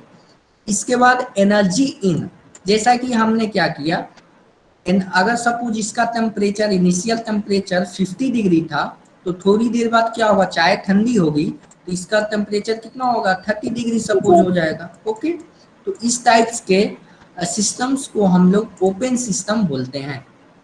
क्लियर है। इसके बाद हमारा एक आइसोलेटेड सिस्टम क्या होता है, आइसोलेटेड सिस्टम में ना तो एनर्जी ट्रांसफर होगा ना मास ट्रांसफर होगा। जैसे कि आपका एग्जांपल देता हूँ, एक वाटर बोतल है जो पूरी तरह सील्ड है, ओके, तो इसमें ना तो मास ट्रांसफर होगा ना ही हीट ट्रांसफर होगा। इस तरह के सिस्टम को आइसोलेटेड सिस्टम बोलते हैं। देखिए इसलिए मैंने आपको यहाँ पे शॉर्ट में बता दिया है, क्लोज सिस्टम में क्या होगा, एनर्जी इंटरेक्शन होगा, मास ट्रांसफर नहीं होगा। ओके, तो इसका एग्जाम्पल क्या हो सकता है, गैस इन सील्ड कंटेनर, मैंने आपको थोड़ी देर पहले ही एग्जाम्पल बताया था। ओपन सिस्टम क्या होता है, ओपन सिस्टम में एनर्जी भी इंटरेक्शन होता है और मास भी इंटरेक्शन होता है। जैसे मैंने टी का एग्जाम्पल दिया, और जब आप लोग टरबाइन पंप्स के बारे में पढ़ेंगे तो turbine and pumps and valves भी क्या होते हैं, ओपन सिस्टम होते हैं। आइसोलेटेड सिस्टम क्या होता है, इसमें ना तो एनर्जी ट्रांसफर होता है ना ही मास ट्रांसफर होता है, जैसे यूनिवर्स थर्मोफ्लास्क। ठीक है, तो इसको हम लोग, आप लोगों को आई थिंक सिस्टम्स के बारे में आपको समझ आ गया होगा। 3 टाइप्स के सिस्टम्स होते हैं, क्लोज, ओपन एंड आइसोलेटेड। अब देखिए थर्मोडायनेमिक्स पढ़ने का दो अप्रोच है। साइंटिस्ट ने क्या किया, जो दो अप्रोच निकाला इसको पढ़ने के लिए, एक माइक्रोस्कोपिक होता है एंड एक मैक्रोस्कोपिक होता है। तो माइक्रोस्कोपिक एंड मैक्रोस्कोप अप्रोच में हम लोग समझेंगे कि ये दोनों में डिफरेंस क्या है। माइक्रोस्कोपिक अप्रोच जो होता है इसमें एक एक इंडिविजुअल पार्टिकल्स का हम लोग अध्ययन करते हैं। सपोज मैंने एक पार्टिकल को लिया और उसका हमने पोजीशन मेजर किया, वेलोसिटी मेजर किया, उसका मास मेजर किया, तो इस टाइप्स के स्टडी को हम लोग माइक्रोस्कोपिक बोलते हैं। मतलब सबसे निचले स्तर पे जाकर हम लोग इसका अध्ययन करते हैं। इसके बाद हमारा क्या है, मैक्रोस्कोपिक है। इसमें क्या करते हैं, एक हमारा मान लीजिए कंटेनर है और इस कंटेनर में हमने गैस फिल कर दिया। उस गैस फिल करने के बाद हम लोग इस कंटेनर का क्या करेंगे, इस कंटेनर का हमने प्रेशर मेजरमेंट किया, वॉल्यूम मेजरमेंट किया, टेम्परेचर मेजरमेंट किया, नंबर ऑफ मोल्स मेजरमेंट किए। तो इस टाइप्स के स्टडीज होता है उसको मैक्रोस्कोपिक स्टडीज बोलते हैं। यहाँ तक क्लियर होगा। तो आप पूछेंगे सर हम लोग कौन सा पढ़ेंगे, हम लोग मैक्रोस्कोपिक अप्रोच पढ़ेंगे, क्योंकि हमको माइक्रो लेवल पे नहीं पढ़ना है। ये माइक्रो लेवल पे जो केमिकल इंजीनियरिंग के स्टूडेंट्स होते हैं उनको पढ़ना है। हमको सिर्फ प्रेशर टेम्परेचर का ही जरूरत है, तो इसलिए हम लोग मैक्रोस्कोपिक को ही हम लोग पढ़ेंगे। और एक मैं आपको बात बता देना चाहता हूँ कि जो हमारा माइक्रोस्कोपिक है उसको स्टैटिकल थर्मोडायनेमिक्स भी बोलते हैं। अगर कोई आपसे पूछेगा माइक्रोस्कोपिक थर्मोडायनेमिक्स को स्टैटिकल थर्मोडायनेमिक्स भी बोला जाता है। उसी तरह जो हम लोग पढ़ेंगे उसको क्लासिकल थर्मोडायनेमिक्स बोलते हैं। आई थिंक यहाँ तक आप लोगों को क्लियर होगा। ओके, अब देखिए एक और छोटा सा टॉपिक है थर्मोडायनेमिक इक्विलिब्रियम। थर्मोडायनेमिक इक्विलिब्रियम क्या होता है इसके बारे में समझेंगे। A system is said to be in thermodynamic equilibrium. System के बारे में मैंने आपको थोड़ी देर पहले ही बताया था। कब उसको हम लोग थर्मोडायनेमिक इक्विलिब्रियम में बोलेंगे, जब उसका थर्मल इक्विलिब्रियम यानी ओवरऑल उसका टेम्परेचर सेम हो। जैसे हमारे पास एक सिस्टम है, उस सिस्टम में हर जगह टेम्परेचर क्या होना चाहिए, सेम होना चाहिए, इसीलिए इक्वलिटी ऑफ टेम्परेचर बोलते हैं। मैकेनिकल इक्विलिब्रियम क्या होता है, उसमें इक्वलिटी ऑफ प्रेशर, प्रेशर जो होना चाहिए इसमें सभी जगह सेम होना चाहिए ओके, ताकि हमारा जो सिस्टम हो वो इक्विलिब्रियम में रहे, वो कहीं से डेविएट ना हो। उसके बाद केमिकल इक्विलिब्रियम क्या होता है, केमिकल इक्विलिब्रियम ये होता है कि हमारे पास एक सिस्टम है और इस सिस्टम में कोई रिएक्शंस नहीं हो। ठीक है, मैंने सपोज 2 गैस को मिलाया O2 एंड N2 को इस सिस्टम में रखा, तो इसका रिएक्शंस नहीं होना चाहिए जब तक हम लोग इसका स्टडीज कर रहे हैं। आई थिंक यहाँ तक आप लोगों को क्लियर हो गया होगा। यहाँ तक क्लियर है बताइए।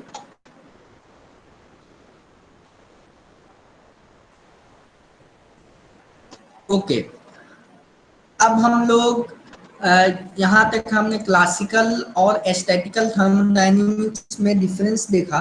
इसके बाद हम लोग प्योर सब्सटेंस के बारे में पढ़ेंगे। प्योर सब्सटेंस क्या होता है, इसको थर्मोडायनेमिक्स में कैसे डिफाइन किया गया है ये मेन आपको जानना है। देखिए एक सब्सटेंस को कब प्योर बोलेंगे, थर्मोडायनेमिक्स के हिसाब से होमोजीनियस इन केमिकल कंपोजिशन, उसका जो केमिकल कंपोजिशन होना चाहिए वो सेम होना चाहिए उस सिस्टम में। जैसे कि अगर H2O है तो H2O ही रहना चाहिए। ठीक है, केमिकल कंपोजिशन सेम होना चाहिए। और होमोजीनियस इन केमिकल एग्रीगेशन यानी बॉन्डिंग भी क्या होना चाहिए, सेम होना चाहिए। जैसे कि मैं आपको एग्जांपल देता हूँ, जैसे कि आपके पास ये एक कंटेनर है और इस कंटेनर में एक स्टीम है। ओके, स्टीम किसको बोलते हैं, स्टीम बोलते हैं जो H2O को हम लोग गर्म करते हैं, पानी को जो गर्म करते हैं तो उसका जो वेपर बनता है उसको स्टीम बोलते हैं। तो देखिए होमोजीनियस इन केमिकल कंपोजिशन, तो स्टीम का भी फॉर्मूला क्या होगा, H2O ही ना होगा। अगर हमने वाटर को हीट किया तो वाटर तो H2O ही रहेगा, वो तो NaCl तो नहीं ना बन जाएगा, वो H2O ही रहेगा। और हमने दूसरे में क्या लिया है, दूसरे बॉक्स में हमने H2O लिया है। तो इन दोनों को मिक्स किया, तो इस टाइप के सिस्टम को हम लोग प्योर सब्सटेंस बोलेंगे इस टाइप के केस में। ओके, कि आई थिंक यहाँ तक क्लियर होगा। अगर मैं एक दूसरा लेता हूँ, सपोज एक दूसरा कंटेनर लिया और इस कंटेनर में H2O है, ओके, H2O है, और एक क्या है, H2 गैस है। H2 गैस मैं आपको बोल रहा हूँ, H2 gas and O2 gas, ठीक है। तो देखिए हमारे डिफिनीशंस के हिसाब से क्या होना चाहिए, होमोजीनियस इन केमिकल कंपोजिशन। क्या केमिकल कंपोजिशन सेम है? ये तो H2O है, लेकिन ये क्या है, देखिए ये तो H2O है, लेकिन और ये क्या है, इसमें H2 है O2 है। तो देखिए केमिकल ऑक्सीजन और हाइड्रोजन तो है ही, लेकिन बॉन्डिंग सेम नहीं है। बॉन्डिंग सेम क्यों नहीं है? क्योंकि ये H2 अलग है और O2 अलग है। क्योंकि हाइड्रोजन गैस अलग होता है, ऑक्सीजन गैस अलग होता है, और पानी अलग होता है। तो इस टाइप्स के कॉम्बिनेशन को हम लोग प्योर सब्सटेंस नहीं बोल सकते हैं। आई थिंक ये आपको क्लियर हो गया होगा। ओके, यहाँ तक क्लियर है, बताइए।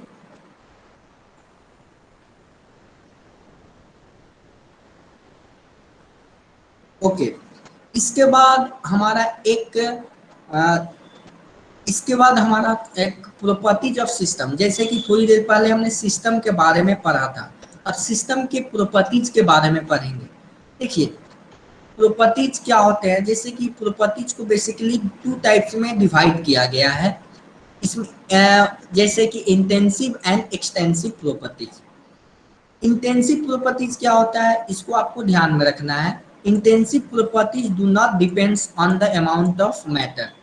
कहने का मतलब है, अगर हमने 1 kg वाटर लिया, 1 kg वाटर लिया और इधर 2 kg वाटर लिया, ठीक है, तो इस टाइप का प्रॉपर्टी जो दोनों में सेम है, सेम कहने का मतलब ये हुआ कि मैं सपोज इनका डेंसिटी क्या होगा, दोनों का सेम होगा। टेम्परेचर क्या होगा, टेम्परेचर आपका सेम होगा। दोनों का बॉइलिंग पॉइंट क्या होगा, सेम होगा। तो इस टाइप्स के प्रॉपर्टीज को इंटेंसिव प्रॉपर्टी बोलते हैं। और एक्सटेंसिव प्रॉपर्टीज क्या होता है, जो मास पे डिपेंड करते हैं, क्वांटिटी पे डिपेंड करते हैं। फॉर एग्जांपल, अगर हमने यहाँ पे आपको दिख रहा होगा 1 kg आपका मैंने वाटर लिया है, यहाँ पे 2 kg वाटर लिया, तो यहाँ पे वेट जो है एक्सटेंसिव प्रॉपर्टी है। और वॉल्यूम क्या होगा, 1 kg का वॉल्यूम कम होगा with respect to 2 kg of volume, तो वॉल्यूम भी क्या होगा, एक्सटेंसिव प्रॉपर्टीज होगा। लेंथ क्या है, एक्सटेंसिव प्रॉपर्टी है। और इंट्रोपी भी क्या है, एक्सटेंसिव प्रॉपर्टी है। इंट्रोपी क्या होता है, इसको हम लोग थर्मोडायनेमिक्स के 4th लेसन में पढ़ेंगे। अब देखिए, ratio of 2 extensive property is an intensive properties. ऐसा देखा गया है कि 2 एक्सटेंसिव प्रॉपर्टीज का रेशियो लेंगे। फॉर एग्जांपल, मैंने अभी थोड़ी देर पहले आपको बताया था मास क्या है, मास आपका एक्सटेंसिव प्रॉपर्टीज है। उसके बाद वॉल्यूम क्या है, एक्सटेंसिव प्रॉपर्टीज है।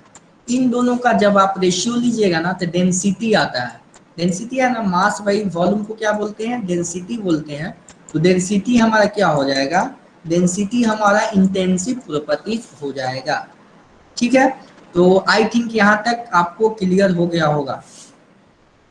इसके बाद एक और छोटा सा टर्म है, all specific properties are intensive properties. Specific properties क्या होता है, जैसे कि अगर आपके पास ये सिस्टम है, सपोज आपके पास एक सिस्टम है और इस सिस्टम के पास 5 kg एनर्जी है, ओके, सॉरी 5 इसके पास 5 जूल एनर्जी है। ओके, ये हमारे पास सिस्टम है और इसके पास 5 जूल एनर्जी है और इस सिस्टम का वेट 2 kg है। ओके, 2 kg इस सिस्टम का एनर्जी है, 2 kg सिस्टम का वेट है।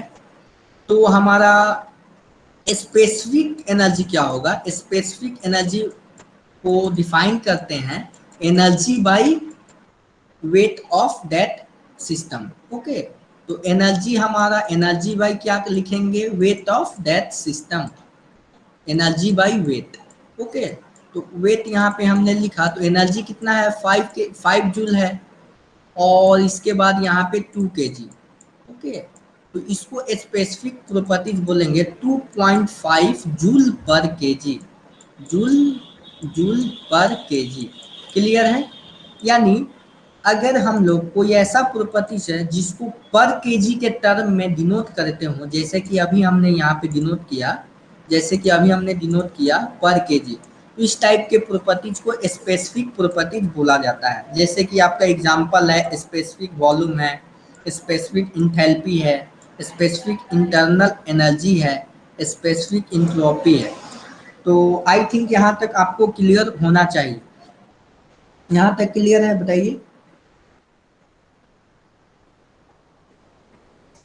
ओके, इसके बाद हमारा प्रॉपर्टीज का कुछ आपका इम्पोर्टेंट पॉइंट्स हैं। क्या पॉइंट्स हैं आपको दिखना है प्रॉपर्टीज का? ये जैसे properties are point functions and state function. Point function क्या होता है कि जैसे कि प्रॉपर्टी पॉइंट फंक्शन का एक्चुअली में मीनिंग क्या होता है कि वो जो है सिर्फ एक स्पेसिफिक टाइम के लिए उनका एक फिक्स्ड वैल्यू होगा। ओके, फिक्स्ड वैल्यू होगा, उसको पॉइंट फंक्शन बोलेंगे। जैसे कि मैं यहाँ पे ग्राफ दिखाया हूँ प्रेशर एंड वॉल्यूम का, तो आपका जो 1 पॉइंट दिख रहा है ये क्या है? आपका पॉइंट फंक्शन है। प्रेशर, यहाँ पे प्रेशर P होगा और वॉल्यूम P होगा। तो इस टाइप के ये जो है 1 एंड 2 ये क्या है? पॉइंट फंक्शंस है।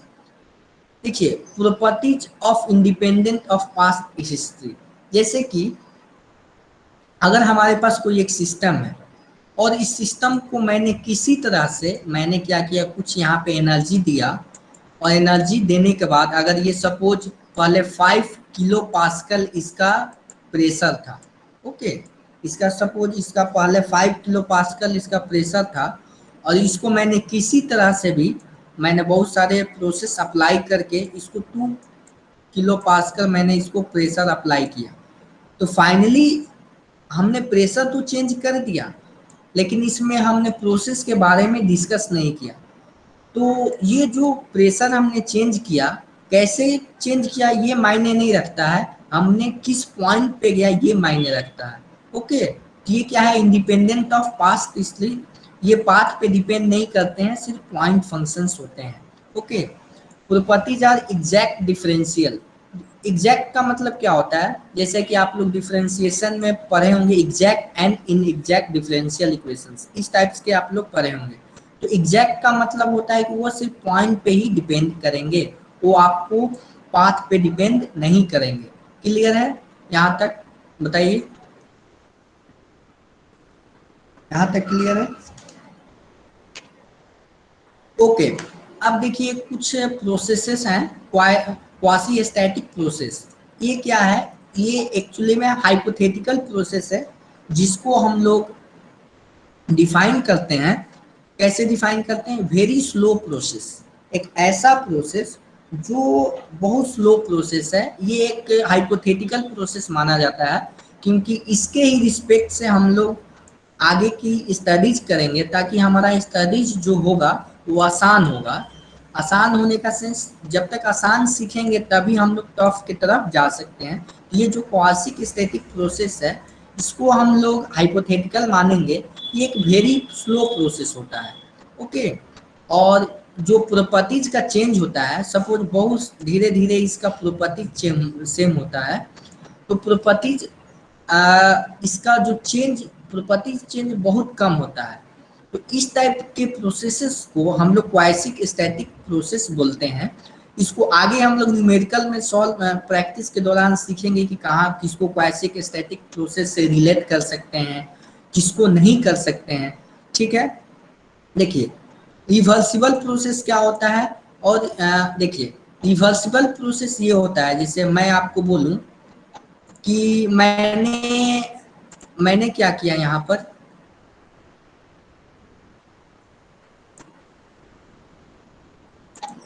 ओके, यहाँ पे आपको देखना है कि जैसे कि रिवर्सिबल प्रोसेस क्या होता है।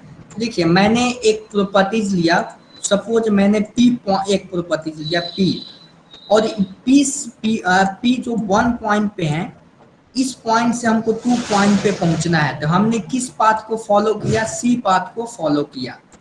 अगर मेरे को 2 से 1 पे आना है, अगर मैं सेम पाथ को फॉलो करूं, जाते समय भी वही पाथ फॉलो किया और आते समय भी वही पाथ फॉलो करूंगा, तो इसको क्या बोलेंगे, रिवर्सिबल प्रोसेस बोलेंगे। यहाँ तक क्लियर होना चाहिए। इस टाइप्स के प्रोसेस को हम लोग रिवर्सिबल प्रोसेस बोलेंगे। और इरिवर्सिबल प्रोसेस क्या होता है, सपोज हमने एक पॉइंट से, ये 1 है 2 है, तो इस पॉइंट से मैं गया और सेकेंड पॉइंट से मैं क्या किया, उसी दूसरे पाथ से मैं लौटा। सपोज ये सी पाथ था, ये बी पाथ है, तो इस टाइप्स के प्रोसेसेस को क्या बोलते हैं, इरिवर्सिबल प्रोसेस बोलते हैं। ठीक है। Frictionless quasi static process are reversible process. जैसे कि अगर हमारे पास एक पिस्टन सिलेंडर, ये देखिए हमारे पास एक सिलेंडर है और इसमें पिस्टन लगा हुआ है, ठीक है। तो देखिए पिस्टन और सिलेंडर के बीच में कुछ ना कुछ फ्रिक्शन होगा। तो फ्रिक्शन को सपोज हम लोग मान लेते हैं कि फ्रिक्शन नहीं है, थोड़ी देर के लिए मान लेते हैं, तो फ्रिक्शन नहीं, फ्रिक्शन सपोज यहाँ पे 0 है, तो फ्रिक्शन 0 होने के कारण ये क्या होगा, इसमें फ्रिक्शन नहीं रहेगा। तो इस टाइप्स के प्रोसेस को क्या बोलेंगे, रिवर्सिबल प्रोसेस बोलेंगे, क्योंकि जिस पाथ से ये जाएगा उसी पाथ से ये वापस भी आएगा और उसी कर्व को फॉलो करेगा, ये उसी कर्व को फॉलो करेगा। तो इस टाइप्स के प्रोसेसेस को हम लोग रिवर्सिबल प्रोसेस बोलेंगे। ओके। उसके बाद हमारा एक छोटा सा टॉपिक है गिब्स फेज रूल। ये क्या होता है, इसके बारे में हम लोग जानेंगे। गिब्स फेज रूल का क्या यूज है हमारे थर्मोडायनेमिक्स में, इसको हम लोग जानेंगे। जैसे देखिए एक गिब्स ने एक रूल दिया था, ये उनका दिया हुआ, उन्होंने बहुत सारे एक्सपेरिमेंट्स किया और उन्होंने फाइनली एक रूल दिया, P plus F is equal to C plus 2। यहाँ पे P क्या है, नंबर ऑफ फेज। अगर आपके पास एक कंटेनर है, उस कंटेनर में कितने टाइप्स के फेज हैं, ठीक है ना, गैसियस फेज है, सॉलिड फेज है, लिक्विड फेज है, तो यहाँ पे P को फेज से डिनोट किया गया है। P जो है minimum number of independent intensive variable required to fix the stage और डिग्री ऑफ फ्रीडम। ये क्या होता है, जैसे कि इससे हम लोग फाइनली इंटेंसिव वेरिएबल कैलकुलेट करते हैं। ये F जो बताता है आपका इंटेंसिव वेरिएबल बताता है, ताकि हम लोग ग्राफ ड्रॉ करें। जैसे कि प्रेशर और वॉल्यूम का अगर हमको मालूम चल जाए तो हम लोग क्या कर सकते हैं, सिंपली यहाँ पे ड्रॉ कर सकते हैं। इसका मतलब क्या हुआ, और C जो है नंबर ऑफ कंपोनेंट, इसमें कितने कंपोनेंट्स हैं अगर किसी एक सिस्टम में, उसको हम लोग जानेंगे, देखेंगे। उसके बाद हम लोग क्या करेंगे, जो अननोन क्वांटिटी होगा, इसमें अननोन क्या हो सकता है, अननोन P हो सकता है या F हो सकता है या C हो सकता है। तो जो अननोन क्वांटिटी होगा, उस अननोन क्वांटिटी को हम लोग जानेंगे। देखिए फॉर एग्जांपल मैं आपको यहाँ पे क्वेश्चन दिया हूँ कि अगर आपके पास एक गैस है, O2 गैस है, तो एक सिस्टम में क्या है, O2 गैस है, इसका फेज क्या है, गैसियस फेज है, यानी नंबर ऑफ फेज क्या है, गैस ओनली 1 फेज है, तो इसको 1 लिखेंगे। सी क्या है, नंबर ऑफ कंपोनेंट्स, तो इसमें क्या है, O2 गैस है, तो 1 लिखा। और इसकी हेल्प से इक्वेशन में पुट किया हमने, F का वैल्यू 2 निकला। उसके बाद हम सेकेंड क्वेश्चन लिया स्टीम एंड वाटर का केस। तो यहाँ पे आपको दिख रहा होगा कि कितने फेजेज हैं, एक स्टीम का अपना फेज होता है, और स्टीम क्या होगा, गैसियस फेज में होगा, और वाटर जो होगा लिक्विड फेज में होगा। तो नंबर ऑफ फेजेज कितने हो गए, 2 हो गए। उसके बाद नंबर ऑफ कंपोनेंट्स, देखिए वाटर, स्टीम भी क्या होता है, H2O होता है, और वाटर भी क्या है, H2O है। दोनों का केमिकल फार्मूला सेम है, इसीलिए क्या बोलेंगे, नंबर ऑफ कंपोनेंट 1 है, तो यहाँ से क्या हो जाएगा, डिग्री ऑफ फ्रीडम क्या हो जाएगा, 1 हो जाएगा। यहाँ तक क्लियर होना चाहिए। इसके बाद एक हमारा एक तीसरा सिस्टम लिया, क्या लिया, इसमें हमने क्या किया, इस सिस्टम में आइस लिया, वाटर लिया और स्टीम लिया, इन तीनों को एक साथ रखा। और आइस, देखिए आइस किस फेज में होगा, सॉलिड फेज में होगा, वाटर किस लिक्विड फेज में होगा, स्टीम जो होगा गैस फेज में होगा। तो कितने फेज हो गए, 3 फेज हो गए। तो हमने फेज कितना लिखा, 3 फेज लिखा। और सी क्या है, नंबर ऑफ कंपोनेंट 1 है। ओके, क्योंकि आइस का भी केमिकल फॉर्मूला क्या होगा, H2O होगा, वाटर का भी केमिकल फार्मूला क्या होगा, H2O होगा। स्टीम का भी क्या होगा, केमिकल फार्मूला आपका H2O होगा। तो नंबर ऑफ कंपोनेंट्स कितने हैं, 1 है, लेकिन फेज अलग अलग है। देखिए नंबर ऑफ कंपोनेंट्स क्या है, नंबर ऑफ कंपोनेंट्स आपके 1 है, लेकिन फेज क्या है, अलग अलग है। तो इसका डिग्री ऑफ फ्रीडम क्या हो जाएगा, 0 हो जाएगा, जिसको हम लोग ट्रिपल पॉइंट बोलते हैं। ठीक है, तो आपको एक पॉइंट ध्यान रखना है, at triple point degree of freedom is 0।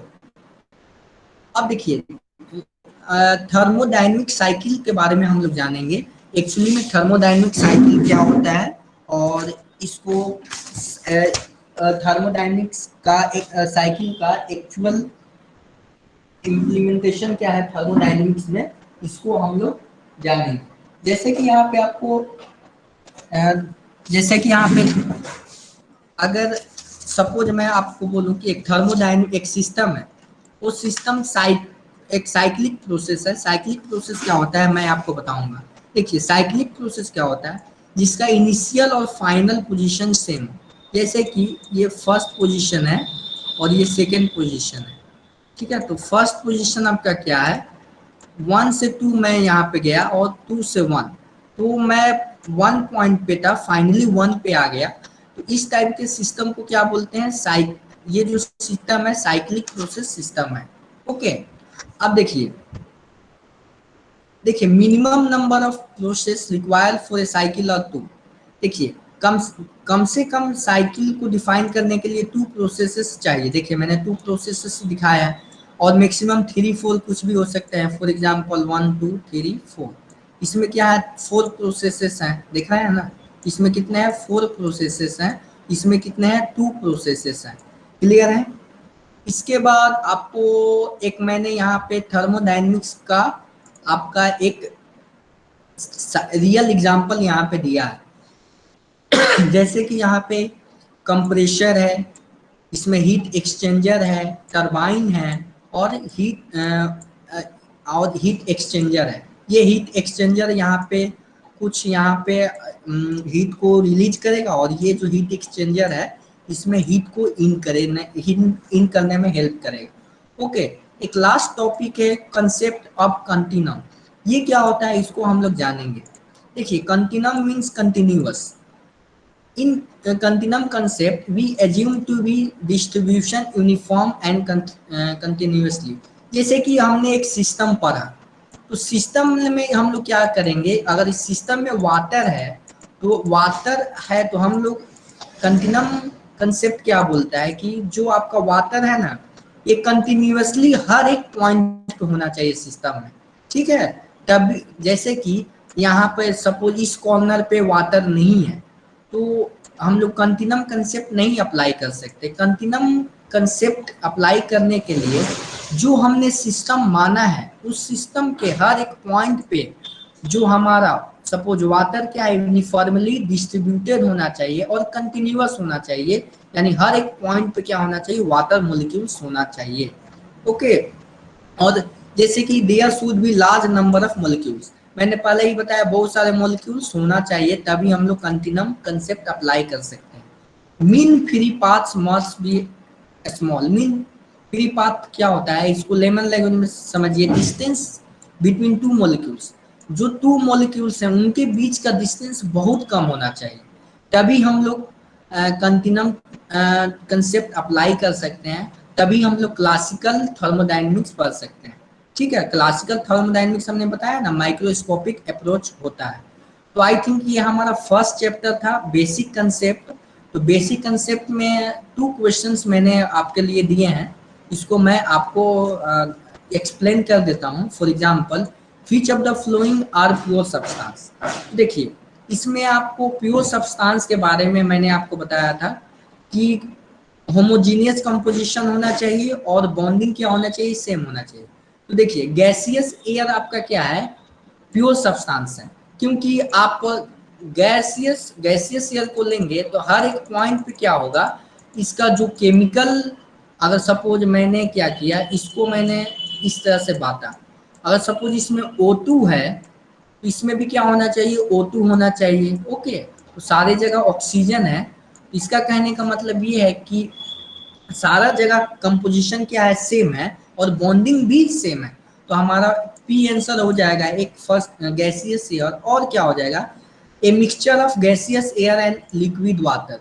ये नहीं हो सकता है, क्यों नहीं हो सकता है? अगर मैं क्या करूंगा, गैसियस एयर में लिक्विड वाटर मिला दूंगा, तो लिक्विड अगर सपोज टेम्परेचर मैंने डिक्रीज किया तो क्या हो जाएगा, लिक्विड वाटर सेपरेट हो जाएगा किससे, गैसियस एयर से। तो ये हमारा प्योर सब्सटेंस नहीं है, क्योंकि ये जो हमारा मिक्सचर है इसमें जो लिक्विड अलग हो जा रहा है, बॉन्ड नहीं बना पा रहा है। ओके, अब देखिए इसमें क्या करेंगे, एक हमारा नेक्स्ट है आर ऑप्शन, इसमें दिया गया है a mixture of liquid water and water vapour. तो इसमें आपको ध्यान देना होगा कि देखिए कंपोजिशन सेम होगा, क्योंकि लिक्विड वाटर का फॉर्मूला क्या होगा, H2O होगा, और वाटर वेपर का भी फॉर्मूला क्या होगा, H2O होगा। तो इस केस में बॉन्डिंग भी सेम है और केमिकल कंपोजिशन भी सेम है। तो ये हमारे क्या हो जाएगा, a mixture of liquid water and water vapour is a pure substance. Okay, और एक हमारा फोर्थ ऑप्शन है ऑप्शन एस। एस में क्या दिया गया है, a mixture of gaseous air and oil. अगर हमारे पास ऑयल है, ओके, ऑयल एंड गैस है, ऑयल एंड गैस है, तो इन दोनों को मिक्स करेंगे तो ये अलग अलग सेपरेट हो जाएगा, क्योंकि इनके पास डेंसिटी अलग है। तो इन टाइप ये भी हमारा जो है ऑप्शन, ये प्योर सब्सटेंस नहीं होगा। क्लियर है? आई थिंक यहाँ तक क्लियर होना चाहिए। ओके, और आइसोलेटेड सिस्टम का क्वेश्चन है, मैंने अभी थोड़ी देर पहले ही बताया था। इसमें ना तो हीट ट्रांसफर होगा, ना वर्क ट्रांसफर होगा, ना मास ट्रांसफर होगा। ये आई थिंक मैंने यही क्वेश्चंस मैंने आपका दिया है, देखिए यहाँ पे इसी को मैंने आइसोलेटेड सिस्टम आपको थोड़ी देर पहले मैंने आपको डिस्कस किया था। आई थिंक यहाँ तक क्लियर होना चाहिए आप लोगों को। यहाँ तक कोई डाउट है बताइए।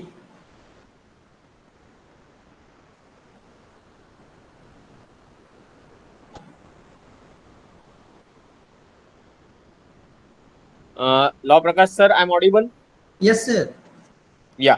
So students, thank you very much. अब हम कुछ आपसे लास्ट में 1 मिनट बात करके हम सेशन क्लोज कर देते हैं।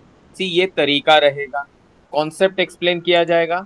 आज हमने 2 ही सवाल देखे, अगली बार से मैं ये देखूंगा और सर से मैं रिक्वेस्ट भी कर दूंगा कि आप कम से कम अगर आधा घंटा 35 मिनट 40 मिनट पढ़ाते हो तो भी 20 से 30 मिनट आपको सिर्फ सवाल और सवाल का एक्सप्लेनेशन के तौर पे डिटेलिंग देना है। तो ये 2 चीजों से आपको कॉन्सेप्ट भी समझ में आएगा और सवाल किस तरीके से आते हैं गेट के एग्जाम में इसका भी अनुभव आएगा। तो आगे से हम लोग अभी जो सिलेबस का डिटेलिंग हुआ, मैंने 15 मिनट शुरुआत का बात किया, ये सब चीज में टाइम वेस्ट नहीं करेंगे। आगे से लॉ प्रकाश सर आपको जो टेक्निकल कॉन्सेप्ट है वो सिखाएंगे और गेट में वो सवाल कैसे आते हैं वो बताएंगे। शंकर सर एप्टीट्यूड लेंगे, मंगलम सर भी एप्टीट्यूड और कुछ टेक्निकल चीजें लेंगे, और इस तरीके से राजीव सर भी है इस, और कुछ चीजें मैं भी लूंगा। ऐसे ये टीम चलता रहेगा जिस टीम का total leadership law Prakash sir करेंगे। तो ये चलेगा। अगला लेक्चर कब होगा ये आपको उसी ग्रुप में डाला जाएगा जिसका आप सदस्य है। इसी लिंक का, जो आज की लिंक है उसी का हम इस्तेमाल करेंगे, और आपको सर का अकाउंट नंबर और किस तरीके से पैसे ट्रांसफर करने हैं ये भी बताया जाएगा। आपके कुछ भी डाउट्स है तो व्हाट्सएप ग्रुप जो है उसको ओपन रखा जाएगा ताकि आप लोग वहां पे आपके डाउट्स शेयर कर सको। तो मुझे ये पूछना है आखिर में कि कोई अगर आपका डाउट नहीं है तो आप डाउट है तो लिखिए चैट बॉक्स में, डाउट नहीं है तो हम आज के लिए क्लास को क्लोज कर देते हैं। तकरीबन 40 मिनट एक्स्ट्रा क्लास दी गई, उसके लिए एक्सट्रीमली सॉरी। नहीं, ये सॉरी बोलना ही है क्योंकि पहला दिन था तो कितना कौन समय लेगा ये क्लैरिटी नहीं थी। तो सर का भी टॉपिक बढ़ा और मैंने भी थोड़ा एक्स्ट्रा समय लिया शुरुआत में, और अभी भी मैंने 2 मिनट लिए। तो we close here with thank you very much note, and further instructions will be given on a WhatsApp group. Thank you very much. Tata. Bye bye. Thank you all. If you do not have any questions, please leave the meeting. क्योंकि आप सब leave करने के बाद ही meeting को close किया जाएगा।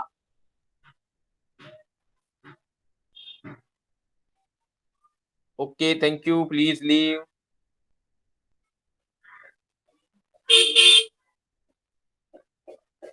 Yes. Akanksha ji, Saturday Sunday ही क्लास रहेगा या वर्किंग डे में इवनिंग में क्लास रहेगा, नॉर्मली 9 बजे के आसपास। तो ये डाउट्स भी आप वहां पूछ सकते हो, क्योंकि सेकंड लेक्चर जो है वो हम लोग बताएंगे, बट उसके बाद के लिए आपसे थोड़ा डिस्कशन किया जाएगा। ओके, एक अप्रोक्सीमेट टाइम टेबल सर खुद शेयर करेंगे आपके साथ वीक का, कि इस वीक में इस समय होगा। अगर होगा भी नहीं तो सर आपको मतलब आपको रिकॉर्डिंग मिल जाएगा यूट्यूब पे, आपके साथ शेयर किया जाएगा आपके drive. Okay, so now every no questions are there, please leave. It seems there are no questions. Other things can be discussed on WhatsApp group, और आप मुझे पर्सनली मैसेज भेज सकते हो।